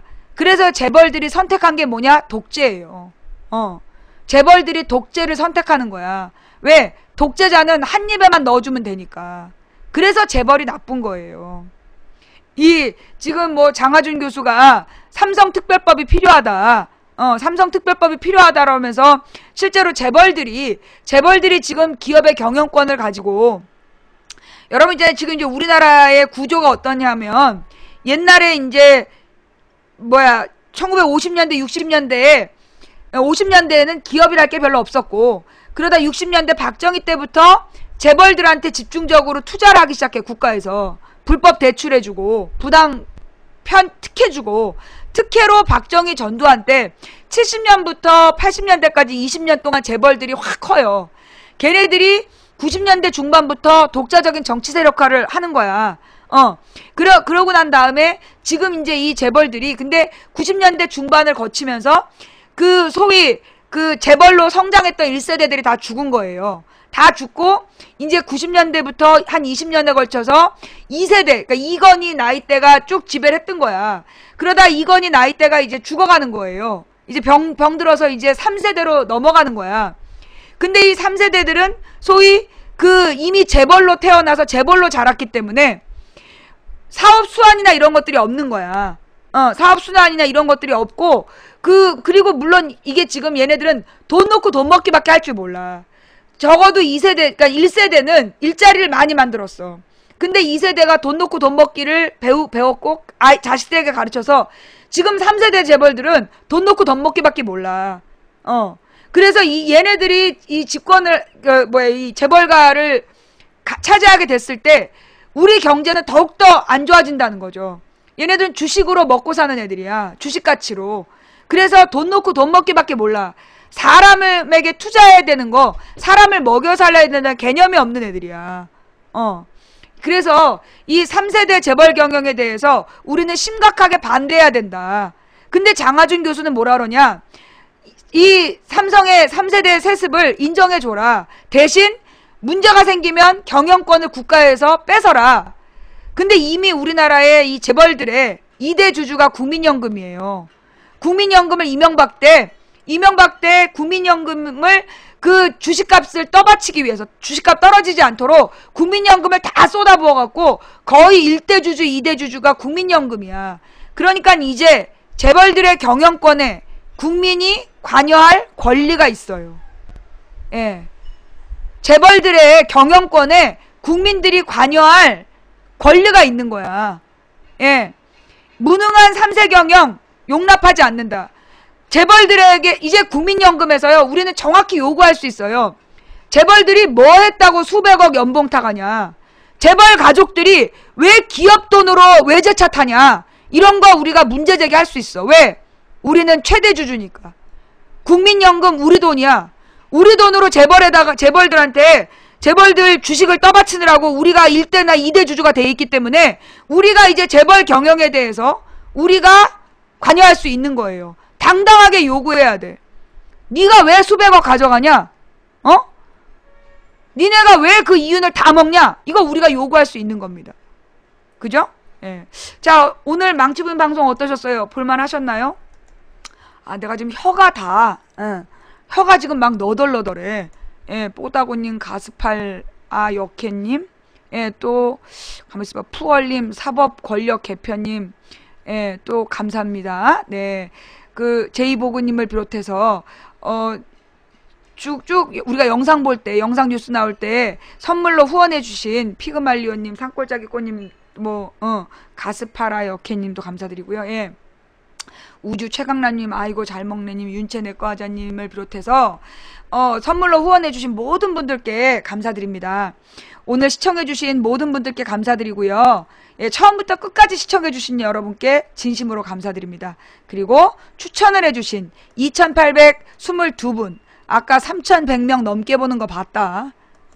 근데 추천 안 하고 도망간 인간들 있지. 오늘 밤 당신들 샤워하고 새 빤스 갈아입으면 바로 빤스에다 설사할지어다. 예. 글번님 감사하고요. 민천지심님, 가스파라 역해님, 택시대중교통님, 풀리비네님, 킴20KS님 감사하고요. 샤워한 다음에 빤스에다가 설사하는 걸 두려워하지 않더라고. 또 갈아입으면 되지? 알았어. 내일 아침에 집 밖에 나가서 버스나 지하철 한 정거장 탄 다음에 설사할지어다. 두고 봐. 계속해서 그렇게 이제 내가 지금은 추천을 할 때예요. 산 그리고 숲님, 국민TV 무기맘님, 제이보그님, 수님 불량매니아님, 개탄년님, 또 아리맘마님, 오리나무님 감사합니다. 지하철 안 타? 그러면 택시는 좀 그렇고 버스를 타거나 아니면 좋아.